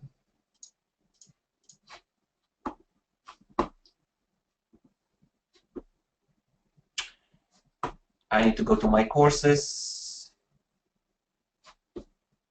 Come on, come on, come on. AWS, projects, lab, and AWS console. There you go. If we're going to go to VPC again, the changes that we made are probably didn't save because we didn't submit. So if you're going to go to NAT Gateway again, create a NAT, search this one, and then basically elastic IP that we want to allocate. That's important. Now, internet gateways must have elastic IP, otherwise you won't be able to connect to the internet because some sort of public IP must be present. If you're only using internal IPs and you have no public IP, well, you cannot have such a device. So we allocated IP before, which is this. If you don't have anything on the list, you can always create a new IP address, basically allocate it either through this button or you can allocate it via the elastic IP. It's entirely up to you. Because we have one, I'm just going to use it.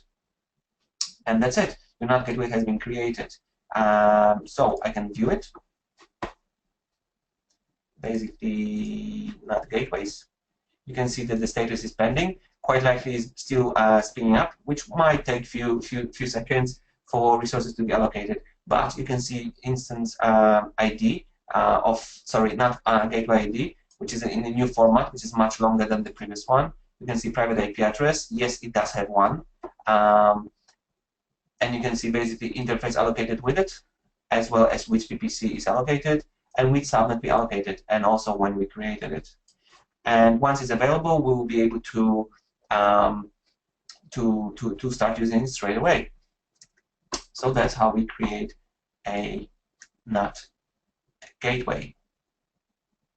Now, what I will do, I will answer a few questions, which I have here on my list, which I'm more than happy to. And once we answer a few questions, I will then we'll then call it a break for around 15 minutes again.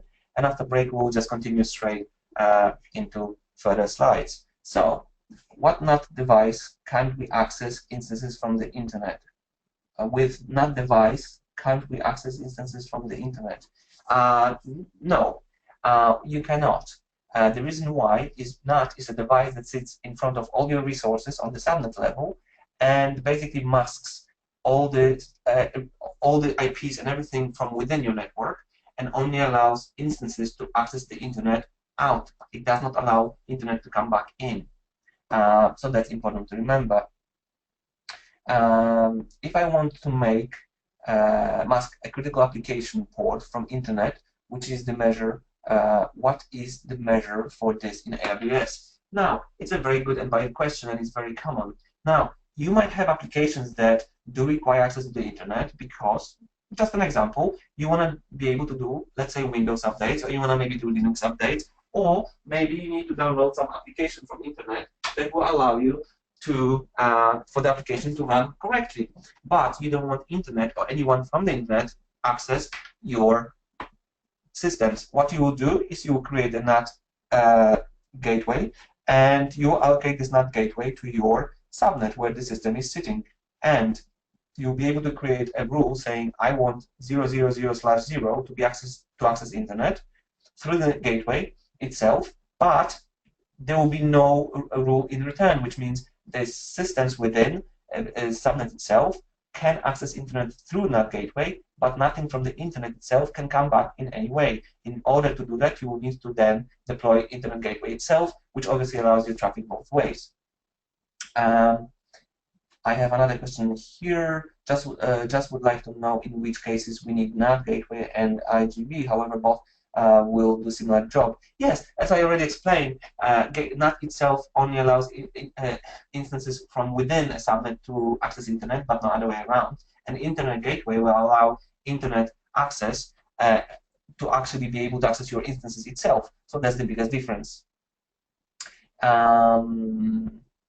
If I want to mask SSL actual port of a web app, Okay, if you want to mask SSL actual port, what you can do is you can use maybe service something like ELB in front, which means Elastic Load Balancer can respond to a standard port, let's say 443 on the SSL if you want, and then can forward on any other port you want internally to your instance itself, which means instance itself can run on the custom port, but externally to the world, you can actually have a normal SSL port exposed. No gateway is attached to a subnet as a whole, or can it be attached to individual instance within a subnet? What you will do is remember one thing: when you have a subnet, I'm going to draw it maybe. When you have a subnet, that's a subnet, you have a bunch of servers underneath, so basically instances. And the gateway itself sits on the VPC, which is on the one tier up, and that's where the gateway is. Which means you'll be able to create a rule in the route table saying that I want this subnet to be able to access internet, and the rule would be 0.0.0.0/0 to use IGV. Basically this. And that means that any server from within this particular subnet will be able to use Internet Gateway, hence use Internet. So I hope I answered your question this way. I have another question here. Let me just erase this. So for all AWS setups, we should have VPC setup done, and then IAM and the rest of the products will line in. Yes. Now VPC itself is basically a custom network that I would highly encourage you to deploy, because it allows you to create exactly the network you want. Now, you can use a default one if you want, if you're not sure and how to train, but it's better for you to create a custom, even the same way as the default one is done, because it will show you and it will actually allow you to train how to do it. Now, you don't need IAM users in order to create a VPC. However, it is recommended that when you're creating VPCs, you don't do this with the root account which you are given when you create the AWS account itself. The reason behind it is a root account should be only used in emergencies and really locked, and not many people should have access to it. Reason why is because it's got full unrestricted access to even terminate the whole account. Which, if you think about it, if you have a big company and the root account is available to everyone, first of all, you don't know who you can track because everyone logs in as a root. And also, everyone's got permissions and privileges that they can even drop the whole account, which is scary because not everyone knows how to use AWS, let's say, in your organization. So what we usually do with the root, we lock it off, we change the password, we secure it with the MFA, and we basically lock it in the safe. We don't use it. We create users that have maybe one or two users who have a full admin, which is pretty much like a root, with exception it cannot drop the account. And those two users, for example, can create multiple other users. And remember, as I said, only allow specific amount of permissions to user itself, which means you don't, by mistake, grant someone permission somewhere else that they shouldn't, or maybe they did something by mistake. So I hope I answered your question. Another question I have: what if we don't want all the instances in the subnet to use the NAT Gateway?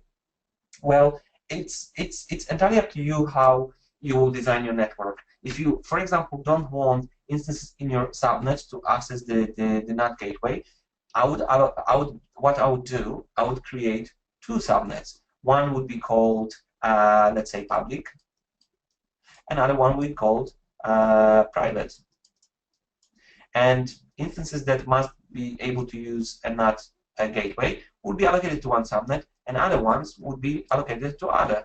So that's as simple as this. And the route table allocated to this route table will allow to use basically NAT instance via the route table itself. And this will have a different route table that will not allow any of that. So that's, I hope I answered your question here.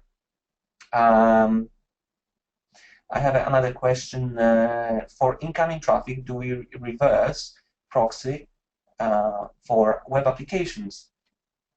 Now, when you have a web service, for example, you quite likely will not use NAT in front of them. And the reason is you either will put a web server in the subnet, that's a subnet, that's a web server. You will either put a web server directly pointing to Internet Gateway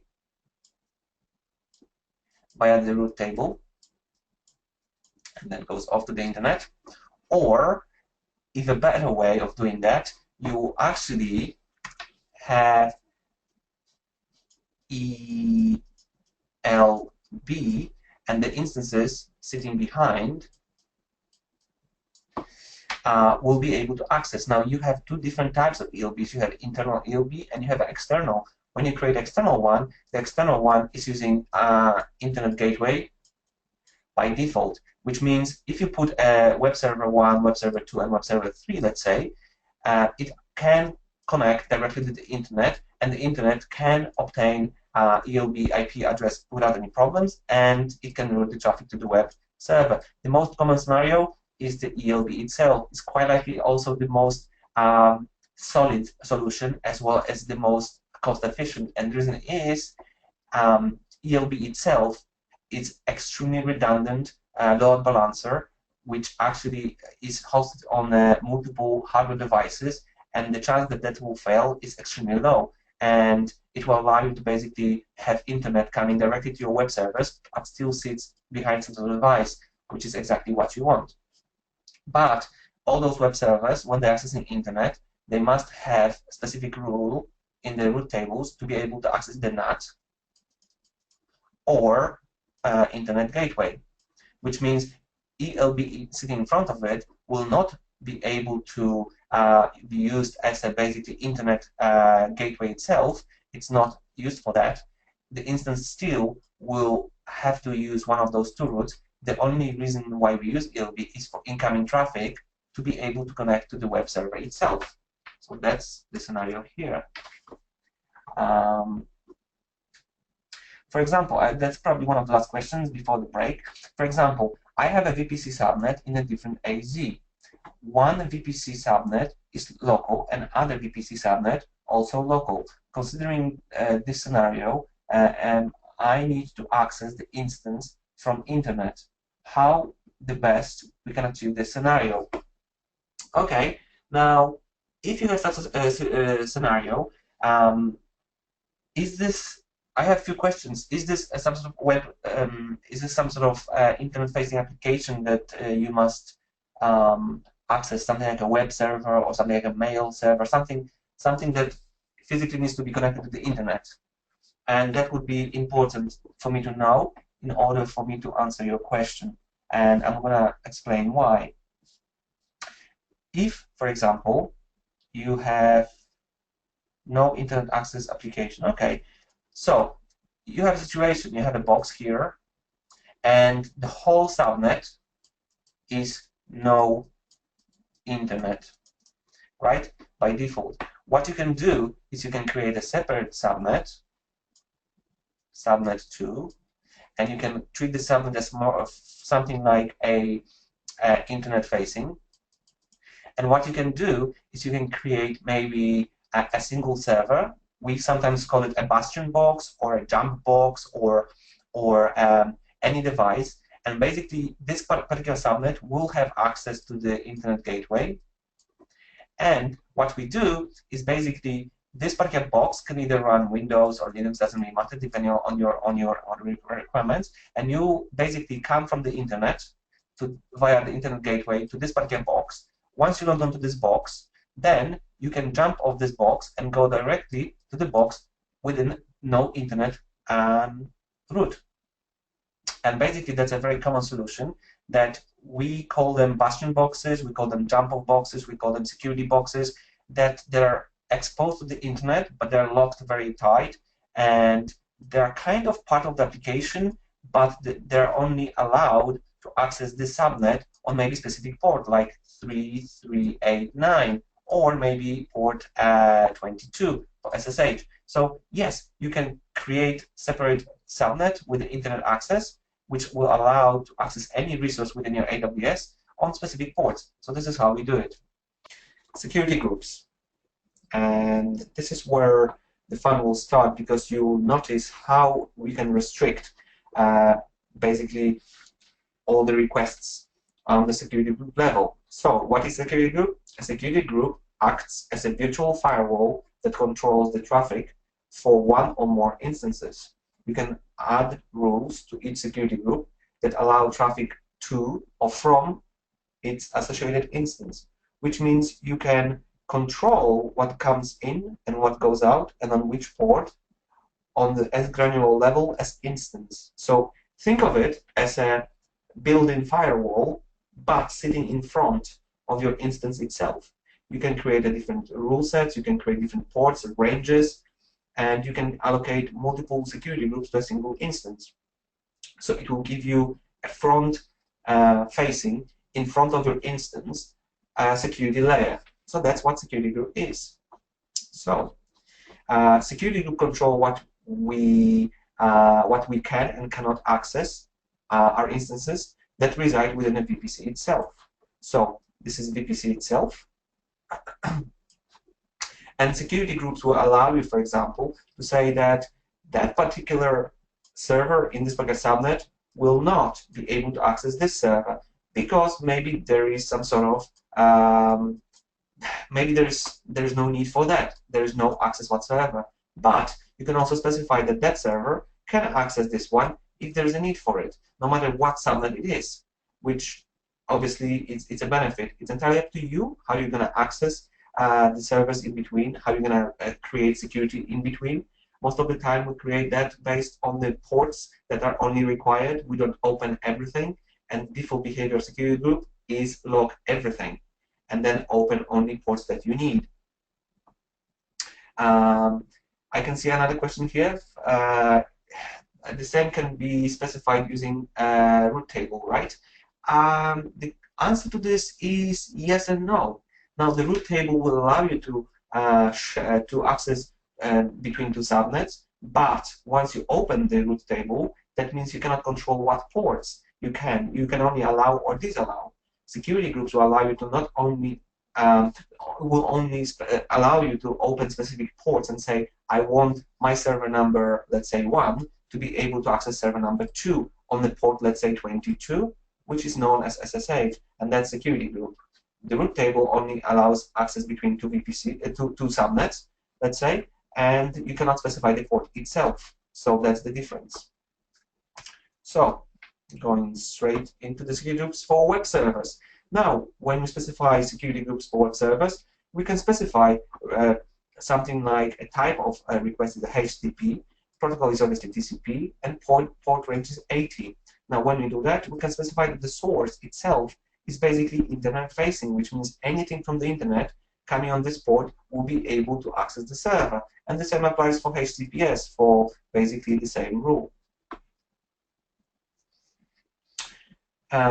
Okay, I have a question. The difference between NAT device and NAT gateway. Okay, that's actually pretty simple to explain. And let me just try to draw it for you. What's the difference between NAT instance and the gateway is as follows. Instance itself is a single EC2 instance most of the time that is running some sort of OS, either Windows or Linux. By default, AWS encourages you to use a Linux because they have a template to build this NAT box. And that box on one end is facing the internet, and on the other end, it's facing the rest of your network. It's a single box, it's a single point of failure, and it works in exactly the same way as a gateway itself. But what gateway is not a single instance, it's a service consisting of at least 2 boxes behind.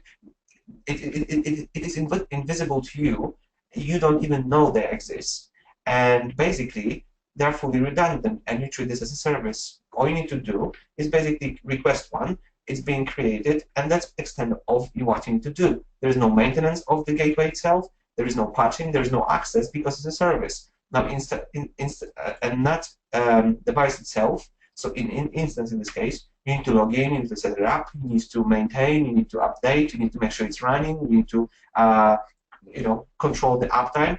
Why? Because in case this actually box goes down for any reason, runs out of memory or space on the drive or anything else happens to it, every single instance behind will fail, and that's the biggest challenge. And the biggest advantage is that you can use Gateway because it's a service that has 99.99% of uptime. This is only as good as basically you created, and it's a still single point of failure. So that's the difference between NAT Gateway and NAT instance or device in your question. I hope I explained. So let's skip into the next slide. Security groups for database servers. Now, you can have a MS SQL server that is running on the instance, and in this case, you will require port 1433 to be open, obviously from the internet, which is absolutely fine. But also, for you, in order to be able to access the database server, which in this case sits on the EC2, obviously it's not the RDS, you will need to open RDP, which is the remote desktop port, which runs on the port 3389, and then you only allow internal traffic to be able to access it, which means once you logged on into your AWS network, then you can jump onto the database server, but you do not expose the server from the internet. If you would want to do that, which is not very secure, but if you really have a need for this, instead of using 10.0.0.0, you will use 0.0.0.0/0, which means exactly the same rule as here, and you allow this packet port, which means remote desktop, anywhere from internet, which is a little bit unsecure, but you might have a situation like this.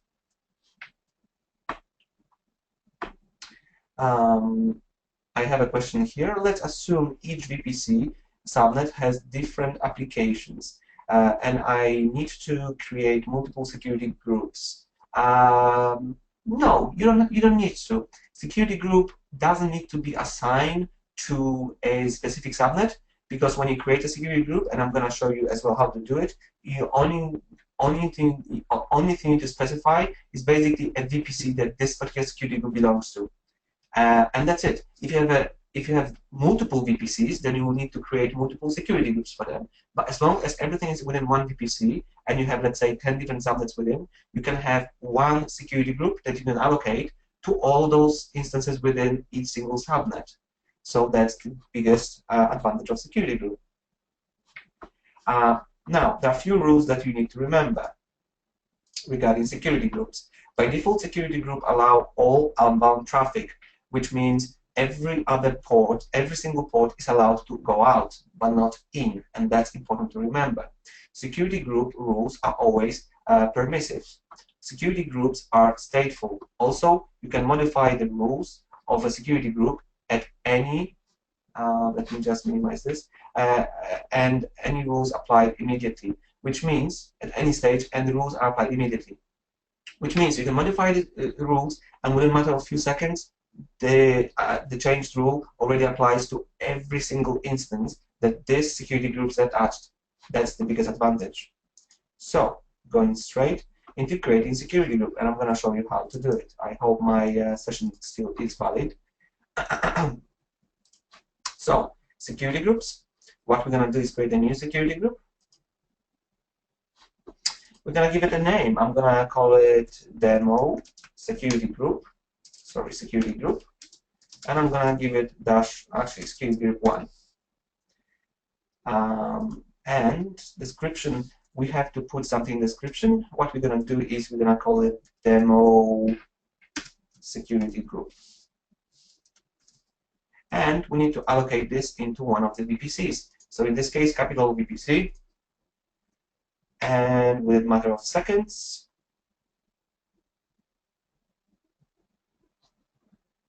there you go. We just created security group. It's got ID, it's got group name, it's allocated to a demo VPC, and it's got description. Now, in the summary, you can basically see the same as we just seen. You have inbound rules within, you have unbound rules within, and you have tags. Now, as we mentioned before, all the outbound rules, which means outgoing from the security group away, are all allowed by default. And in fact, every single traffic to the internet by default is allowed on every single port. But inbound rules nothing is on the list, which means nothing is permitted. By default, everything is locked. And that's important to remember. So, knowledge check. If we can go through this. Which of the following statements about security group is not true? A. Security group rules are always permissive. B. Security group are stateless. C. Security group rules can be modified at any time. D. Security group rules are applied immediately.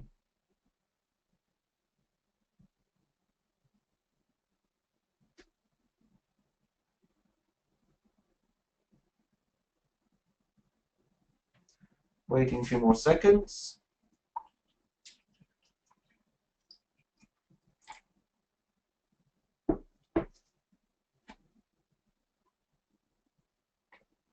Okay, I think we have quite a few answers. So the correct answer is B. Everyone was correct. Security group are stateful and not stateless. Congratulations. Next, we're going to go to network ACL, also known as NACLs, as we call them. Definition of AWS is as follows. A network access control list, ACL, is an optional layer of security for your VPC that acts as a firewall for controlling traffic in and out of more subnets. You might set up a network ACL with rules similar to your security group in order to add an additional layer of security for the VPC. So just to show you this on the chart, how you would do this is basically we would have network security rule allocated to a whole subnet or even a whole VPC if you want to, which means all those rules apply on a whole container rather than a single instance. Now, security group itself quite likely applies to only an instance or any resource running within. So why would we want to use NACLs? Maybe we want to use security group, or why we want to use both? Well, the good idea is as follows. AWS gives you controls of how you can secure your environment. Most of the time, I would say security groups is more than you need because they are pretty much very restrictive on every single box itself. But you might have a requirement from your client saying, I need to make sure that none of my resources are accessible because we have very sensitive information. In this case, what you can say, that's great, what we can do is we will deploy NACLs to say that this particular VPC does not allow any traffic whatsoever. Or maybe I want to restrict this particular subnet from being accessed, hence I'm going to create a NACL that only allows traffic within but nothing else, which means that is on the much greater level and security group is on the instance itself level. So that's the biggest difference.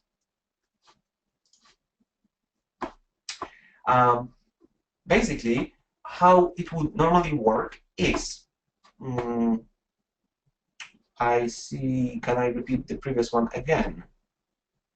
The difference between NACLs and security groups. Sure. So, as I said before, NACL is network ACL is basically a security group that you apply on top of either subnet or VPC itself. But security group itself you apply on the instance running within, which means you can control access to a specific ports based on the security group to the instance itself and allocate the same instance to any other the same security group to any other instance within. But if you want to control a whole subnet, you will use a NACLs because it's much easier this way and control everything within the whole subnet, which means every single resource. Now, if you think about it, one and the other is doing exactly the same thing. Yeah, it's true, but one is more on the resource, which is security group, is running more on the individual servers within, and network ACL controls all the traffic within your network that you can restrict, which means if you have multiple subnets, you can control what can access those subnets or cannot, and with a single NACL. And you don't need to create multiple security groups.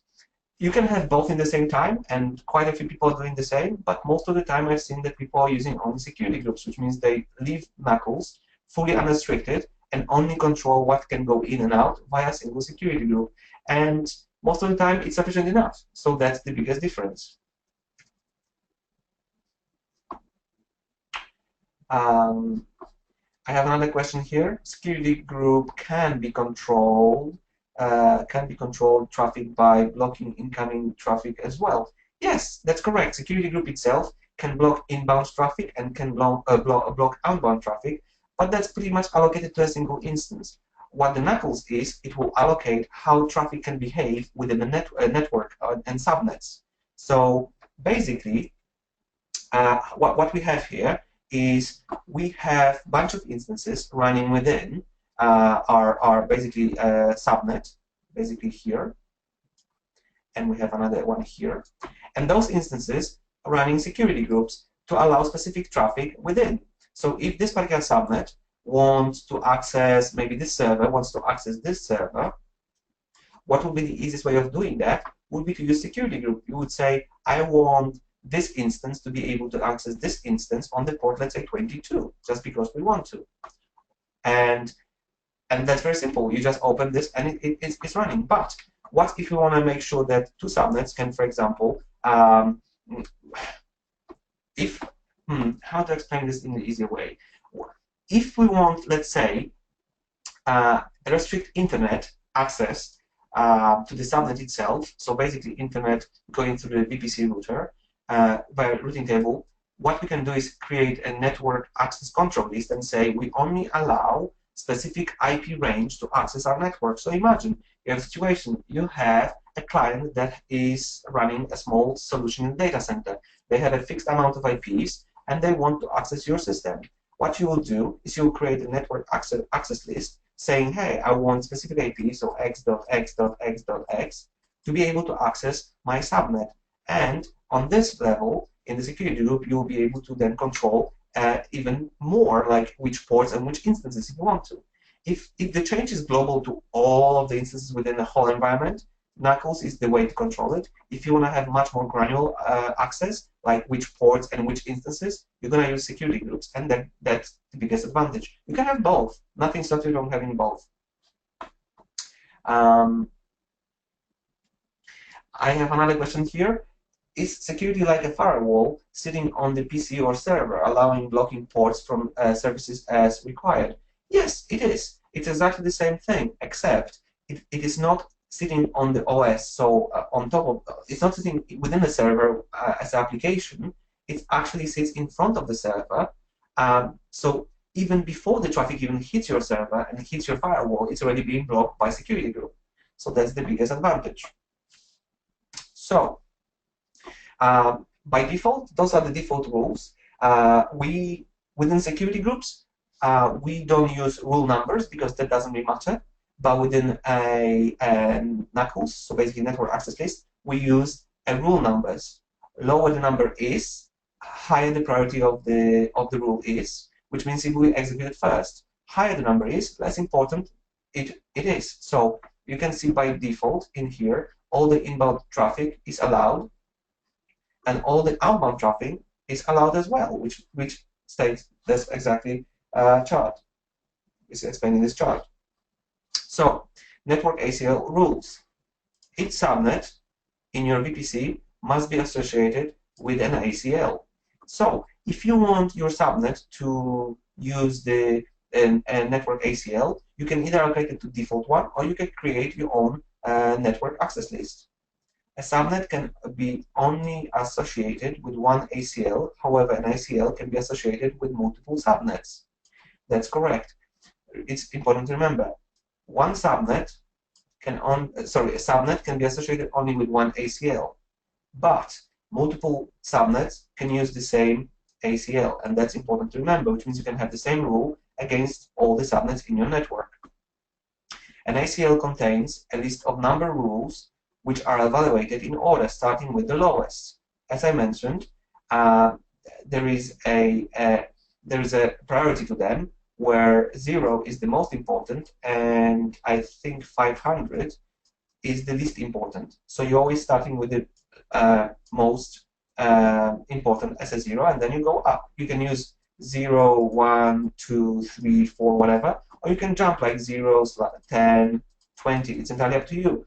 From experience, I can tell you that using maybe this particular range, like 10, 20, 30, and so on, is a better idea, because if suddenly you need to add extra rule, you can. You can always add a rule like 5 in between, and you're still giving yourself basically 9 different options in between in case you forgot some rule. If you use 0, 1, and 2, and 3, that means you quite likely need to rewrite all your rules just to add one. So always leave yourself a little room in between to do that.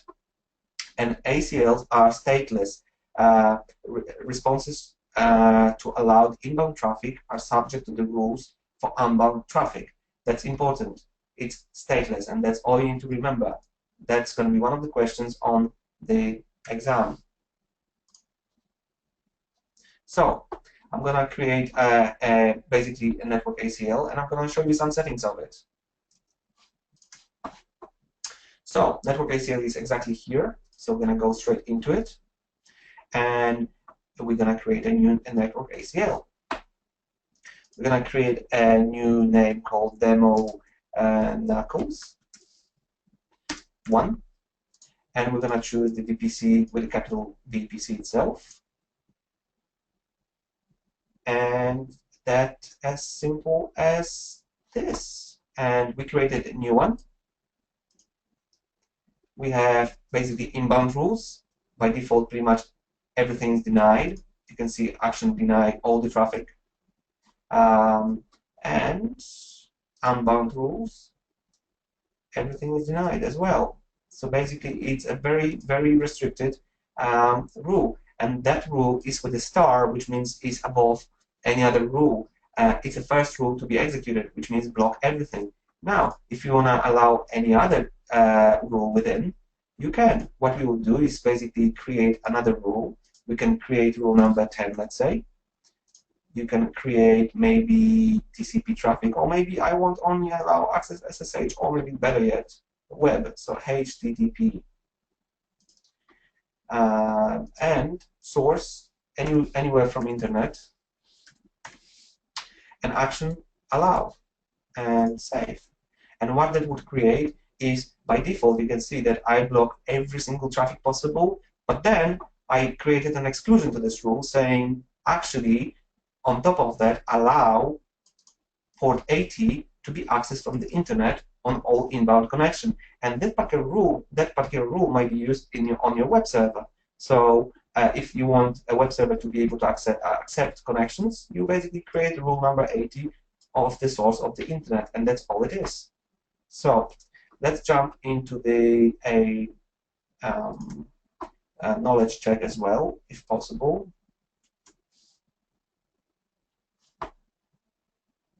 So, which of the following statements about network ACL is not true? A. Each subnet in your VPC must be associated with an ACL. B. A subnet can be only associated with one ACL. However, ACL can be associated with multiple subnets. C. An ACL contains a list of numbered rules which were evaluated in order, starting with the highest. D.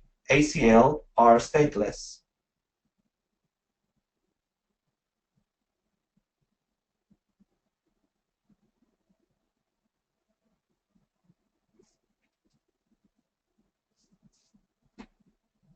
I'm still waiting a few more seconds for answers.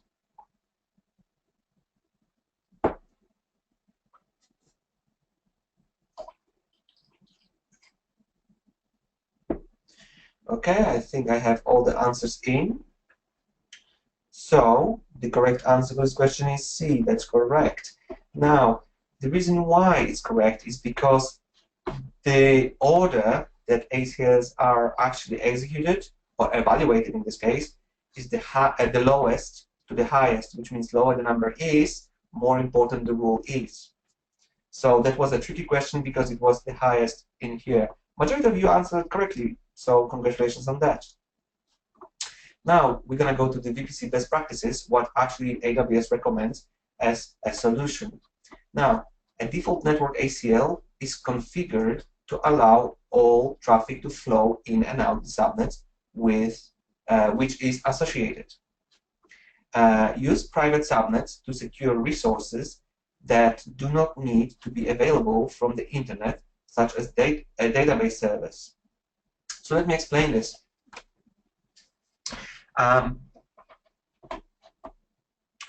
Basically, as you probably seen already in here, the traffic that is being restricted is the traffic that is from the internet itself. So traffic from within your subnets, in and out, is allowed by default, which is pretty much a correct behavior. So going back to the thing, to the presentation, use a private subnets to secure resources that you don't need to be available from the internet, such as database service. Every single time you have a system, solution, application, anything like this that doesn't require direct access from the internet, you always treat it as a private, which means you don't allow traffic from outside to access your service because there's no point or need for that. And that's important. Always use private subnets whenever you can, unless application must be accessed from the internet, hence you're going to use a public one, and that's important. Next one. Use a NAT gateway over NAT instances to provide secure internet access to your private subnets. As we already explained, because I had this question already, a gateway itself has an advantage of a NAT instance or instances itself because it's not a single point of failure. It actually consists of a fully managed service that is much higher uptime, and also it's much easier. So I would always advise to use NAT gateways because it's much simpler for you guys. You need to spend time managing NAT instances itself. Next one. Amazon VPC can contain anywhere between 16 and 65,000 IP addresses. That's a fact. Depending on how big VPC subnet IP range you allocate, you can have anywhere from 16 all the way to 65,000. If you need more than 65,000, it's better to split this into maybe smaller chunks and have multiple VPCs. Create a separate VPC for deployment, staging, and production environments. And that's very important. If you have a multiple environments, you can either create multiple VPCs for it, so they're all going to have their own little containers, and they don't speak between each other unless you obviously do a VPC peering if you need to. Or, even better idea that is actually used more and more is to create a separate accounts for different environments. Like I've seen accounts for development, I've seen accounts for staging, and I even seen a few for production, which means you need a totally different set of credentials to access all of those environments. It's entirely up to you, but you can use VPC to logically split the different environments rather than put everything in one basket. Now, create one Amazon VPC with a separate subnets. That is exactly what we mentioned. You can use the default one, but AWS highly encourages you to create your own that actually suits your needs the best. I'm not saying the default one is wrong, because it's not, but quite likely your application will need some sort of dedicated and tailored network that only you can understand, and quite likely will not match what AWS gives you, hence create your own. Now, few AWS limits, and try to remember those because they quite likely will be on the exam. So, by default, you can have 5 VPCs per region, and you can have more if you need to, but you will have to request this from AWS itself via the requests, and they will be able to give you more. You can have 200 subnets per VPC, so it's a quite big number, and if you need more, quite likely you will need to deploy another VPC. You can have 200 route tables per VPC, so make sure you use pretty much reuse the route tables rather than create 100 with the same entries.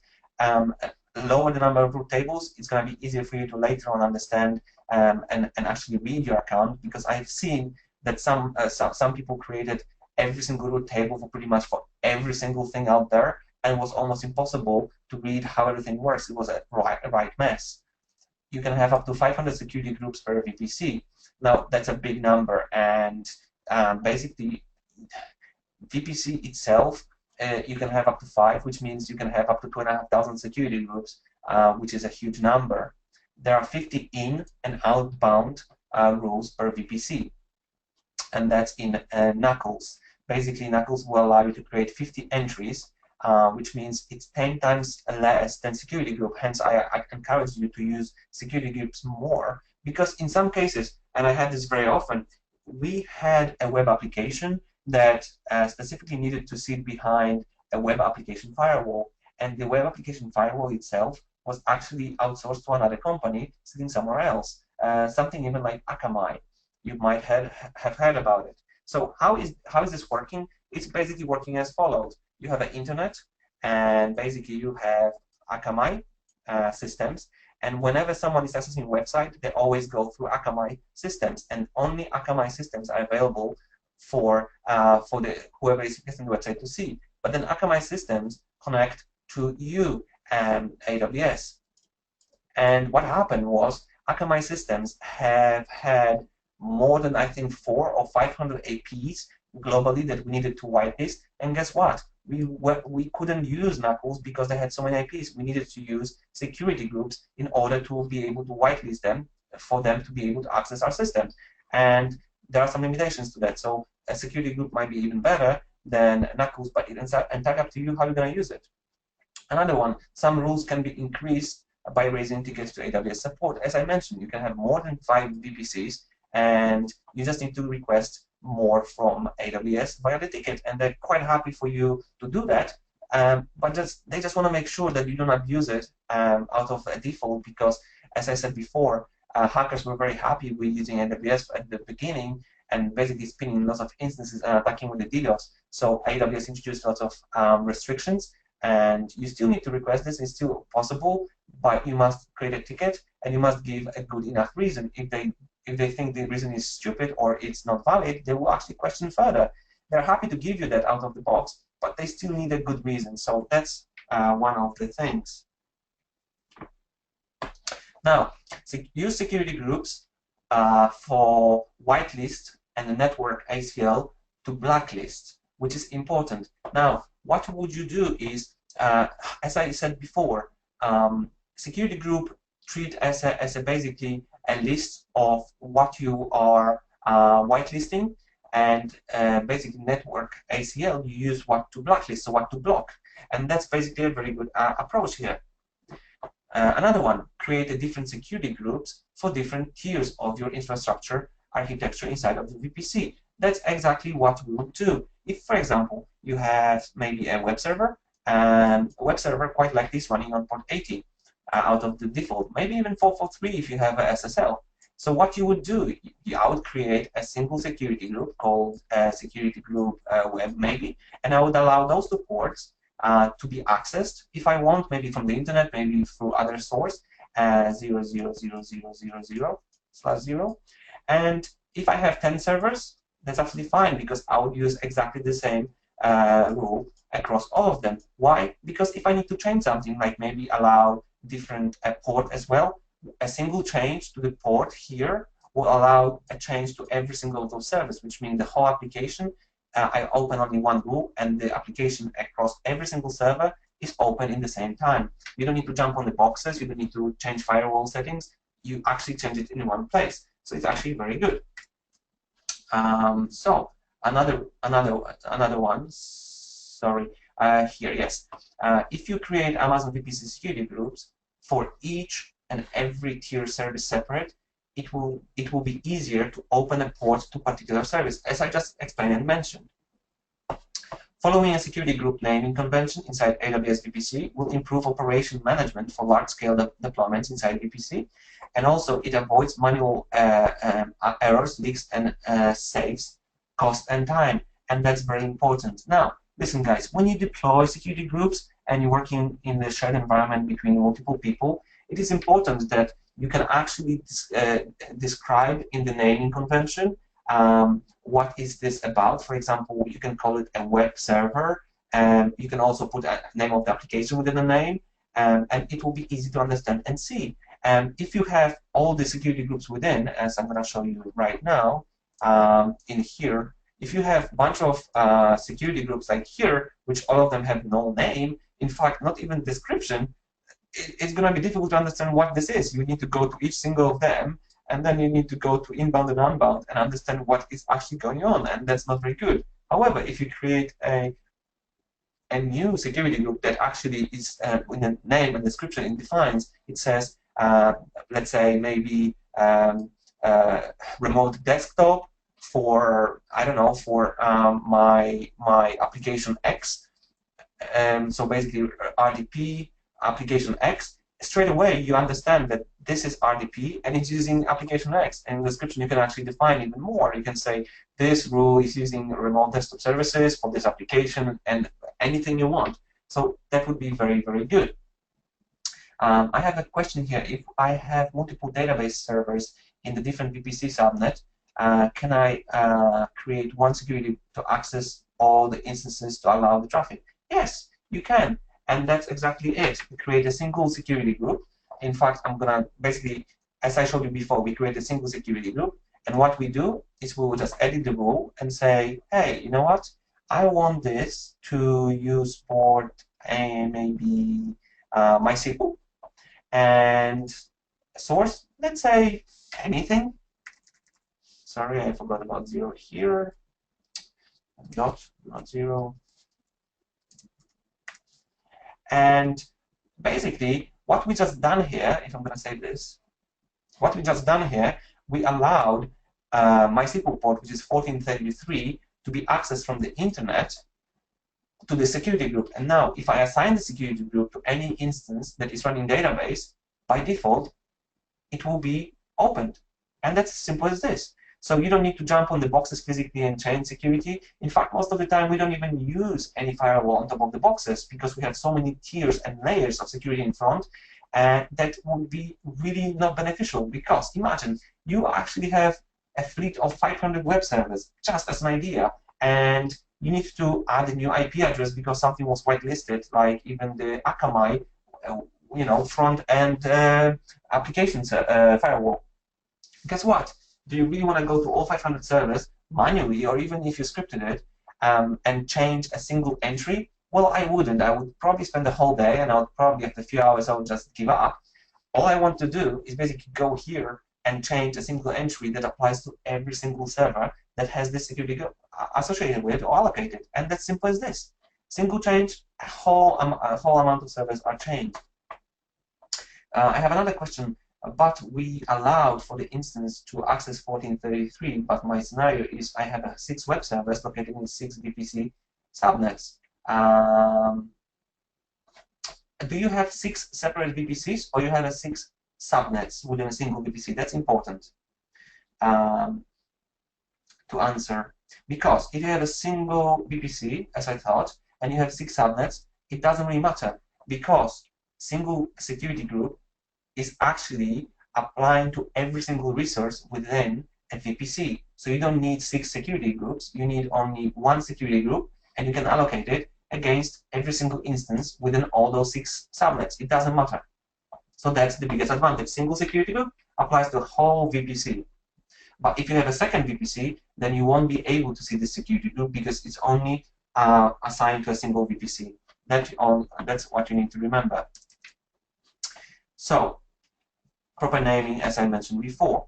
Span your Amazon VPCs across multiple subnets in multiple AZs inside a region. This helps in architecting highly available, high availability inside your AWS VPC.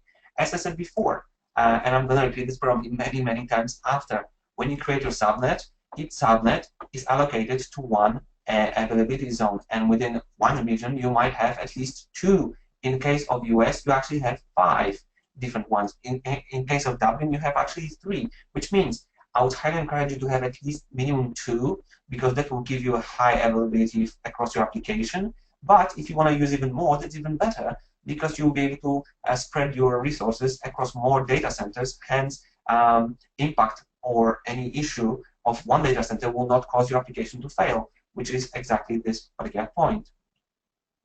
And now a little bit more about cost. Now, if you create a hardware VPN connection to your VPC using hardware virtual private gateway, you are charged for each VPN connection hour that your VPN connection is provisioned and available. So if you have a AWS resource here and you have a need to supply your different data centers on-prem or anything like this with the connectivity or extend connectivity to AWS, you create a VPN, and when you do that, you are being charged for every single of those connections per hour. You can check the prices on AWS website. Those prices occasionally change. Most of the time, they actually get cheaper and cheaper. In fact, AWS, I think, dropped the prices of over 70 different times over the past 2 years. And it's very rare that they increase the price. In fact, I don't even remember they're even doing that. They usually reduce the price for service because it's actually much more available, and it's cheaper for them to also use more when they have more people. I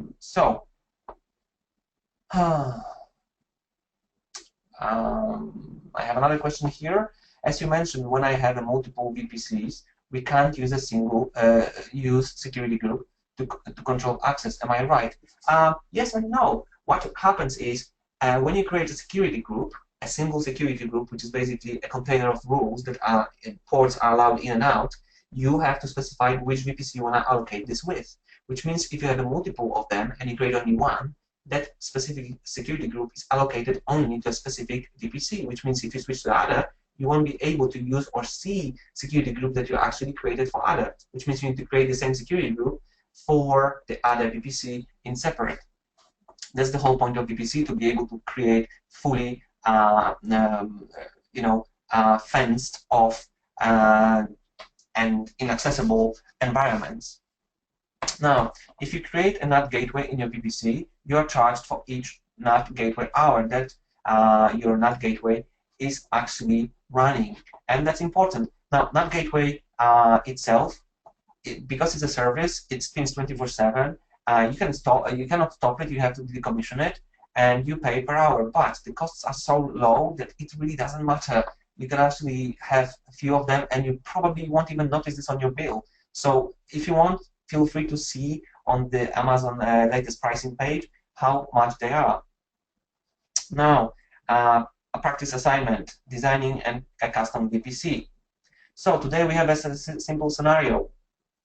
Using the concept learned in this lesson, create your custom VPC as shown in the demonstration. Now, I want you to create VPC name Simplilearn_VPC, as I want the CIDR to be 10.00/16. I want the subnet, one public with the IP of 10.0.10, and I want one private, which is 10.0.2.0. placed in separate AZs. That is important. I want one internet gateway, I want one NAT gateway, and I want a route table in the public subnet. I also want you to create a security group called Simplilearn_web server_security group, and I want you to create a second one, which is here. And that's pretty much it. I think it's fairly simple thing to do. And I don't think you should have any problems. Today we created quite a few, and that's good. So I would say that's your task to do. And what I want to do is a few key takeaways, as well as at the end we're going to have a quick quiz, basically recap everything we've done today. Basically, I have another question here before I start going through key takeaways. One more thing which I'm not understanding: when we are security groups, we are specifying to allow access from 000. If in this case, how we are controlling the access to only specific database servers? Well, it's actually very simple. I can show you this straight away as well. So imagine that we want to create security group, right? And oh my goodness, session expired again. Nice, good timing. So I need to sign out. Sorry for that. We've been basically talking so much that our sessions are expiring. So log in, my courses.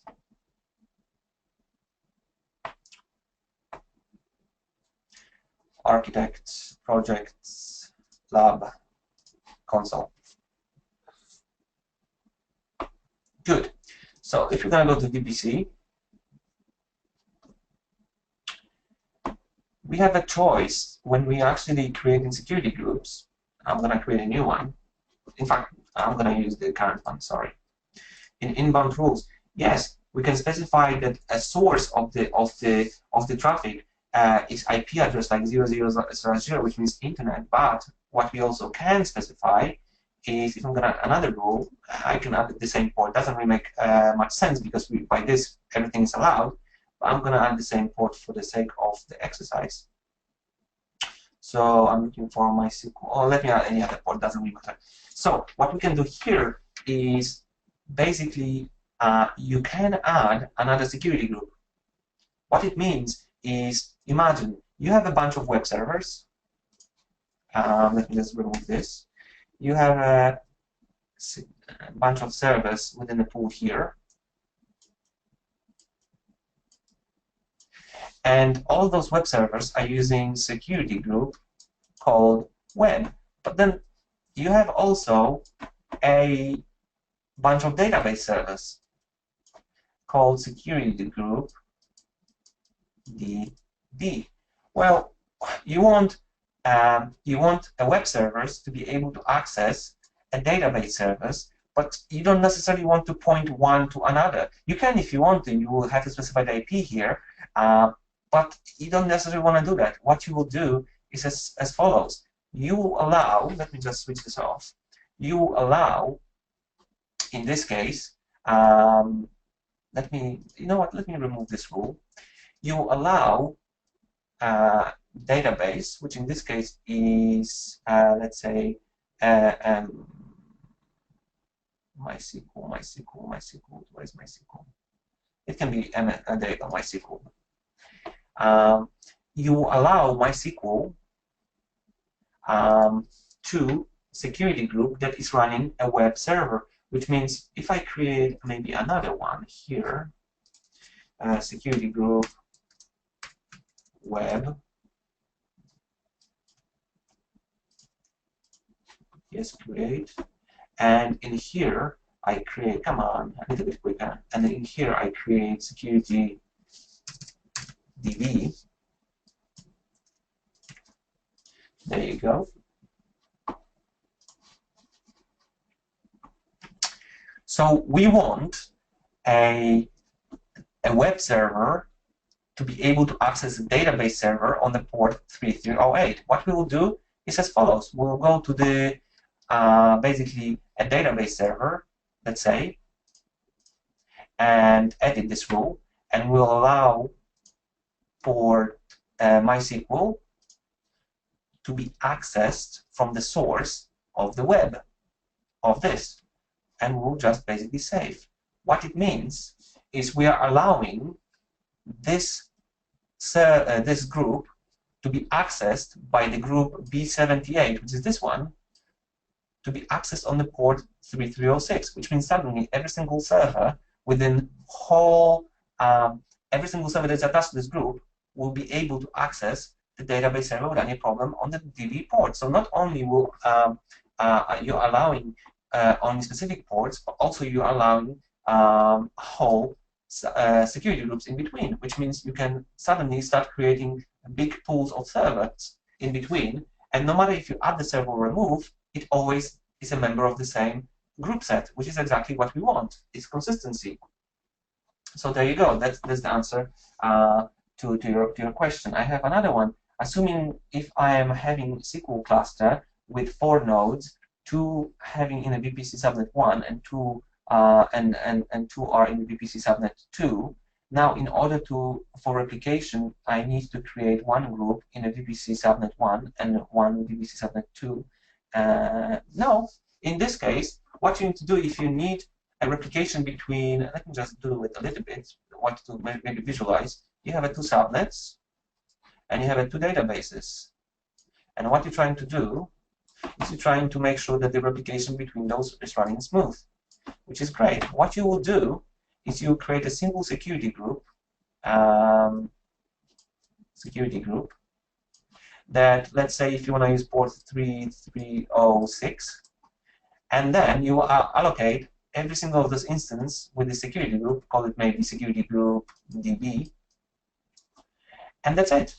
And as long as all of those instances, no matter what subnet they are in, as long as they're within a one VPC, one VPC itself, so VPC, it means that no matter what server you allocate to the same security group, it shares the same rules, and that's simple as this. So you can do that, no matter what subnet they are in.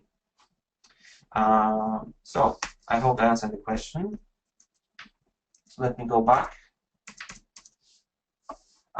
So just a few takeaways from today's session, and then we're gonna jump straight to the quiz at the end of it.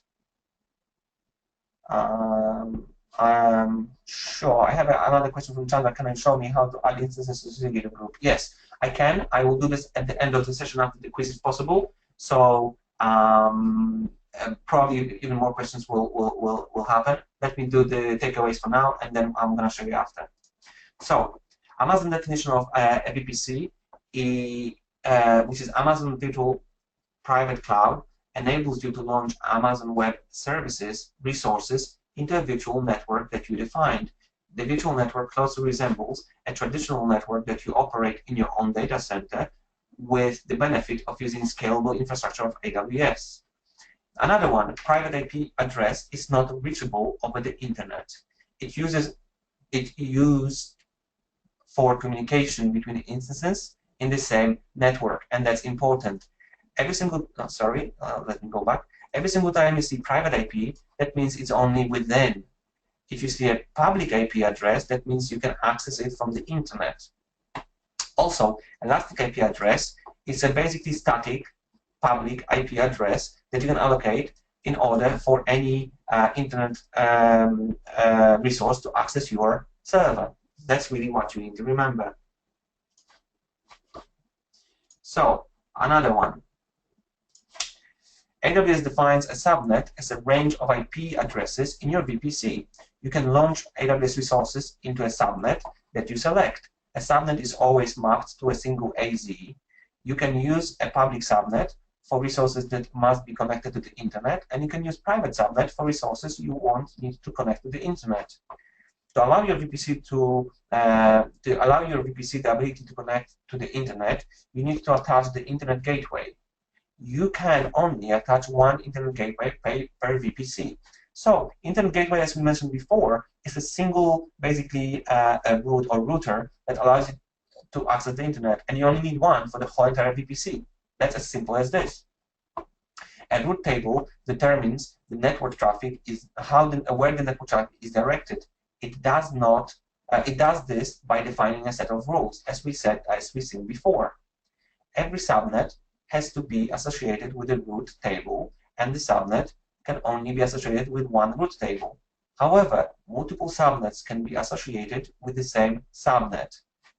And one of the last ones is you can use the NAT device to enable instances in a private subnet to connect to the internet or other AWS services. However, it will prevent the internet from initiating connections within instances. So basically, as you remember, you either use internet gateway, and that way you have traffic in and out from the internet to internet. You can use a NAT device, and that only allows outgoing traffic, so from within your network out. And if you have a private subnet with no device, it will only allow local traffic. That's basically it, what you need to remember. A security group acts as a virtual firewall that controls the traffic for one or more instances. You add rules to each security group that allows traffic to or from its associated instances.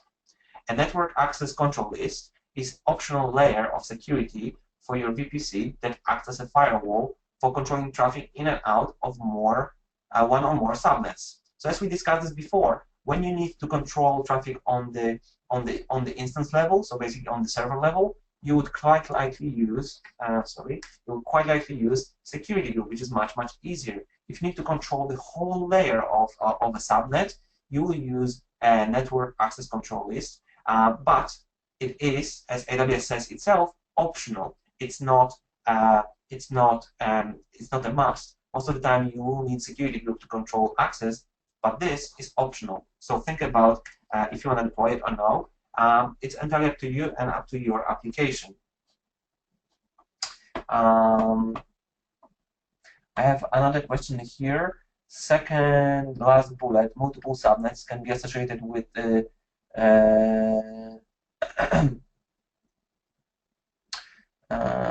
multiple subnets can be associated with a single subnet. Looks wrong in the previous one. Every subnet has to be associated with a route table. That is correct so far. And the subnet can only be associated with one route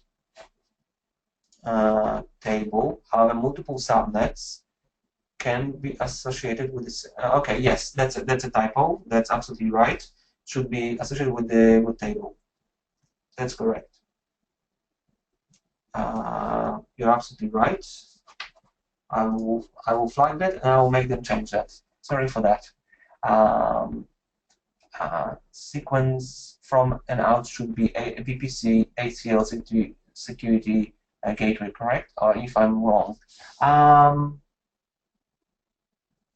Okay, so we have a question here. What would be the correct sequence from outside world to inside of your network? So basically, internet to all the way to inside of your network. I would say yes, it's pretty much VPC first because it goes to the layer of VPC. Then it reaches the ACL, which is the highest level of security you can have regarding the widest on the network level. And then you will go straight into security groups, which is more granular, assigned to instances itself. That's correct.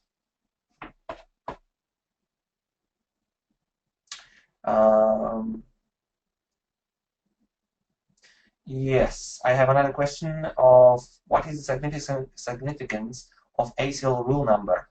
Okay, it's pretty straightforward. Imagine that 0 is the most important number out there, and 500 is the least important. So higher you get, the more important the number, the rule is. Which means if we have a rule 0, that means it's a first rule that will get executed. What it means is, well, imagine you, for example, have a rule that you want to. I'm going to go here. I'm going to actually try to explain it. You have a rule that is allowing, let's say, a whole range of IPs to access your network. So imagine you have a rule saying 10.0.1.0/24 to be able to access your network. So basically to access your resources local. But suddenly you have another rule. Someone came to you and say, hey, actually, you know what? I have a single IP address in this pool that cannot access your local resources because, and some valid reason here. What you would do is, let's say this rule is number 10. And what you would do is you would then specify that rule number 5, for example, is 10.0.1. Let's say 100/32 in this case. It's a single IP address in the pool. Cannot access local, which means this rule is much higher than this one. Which means those two rules, if you think about it, they kind of contradict each other a little bit because you're allowing everything, and that's basically accept, and that one is decline. So what happens is with this rule number 5, you actually decline access, and then with this rule later on, you allow access. But because this rule is a higher number, that takes priority, which means the port, IP10, 100 in this case, is still blocked. That's the significance of a rule number. If you would put this other way around, what would happen is, yeah, you would block this in, let's say, if you allocate the number 15 to this, you would block number 100 from accessing local resources, but rule number 10, which is higher, would actually open this again and would overwrite your previous rule. So that's important how you use those numbers. So I hope I explained that to you. Sorry, let me just remove this. As I mentioned before, security groups acts as a virtual firewall that controls the traffic for one or more instances.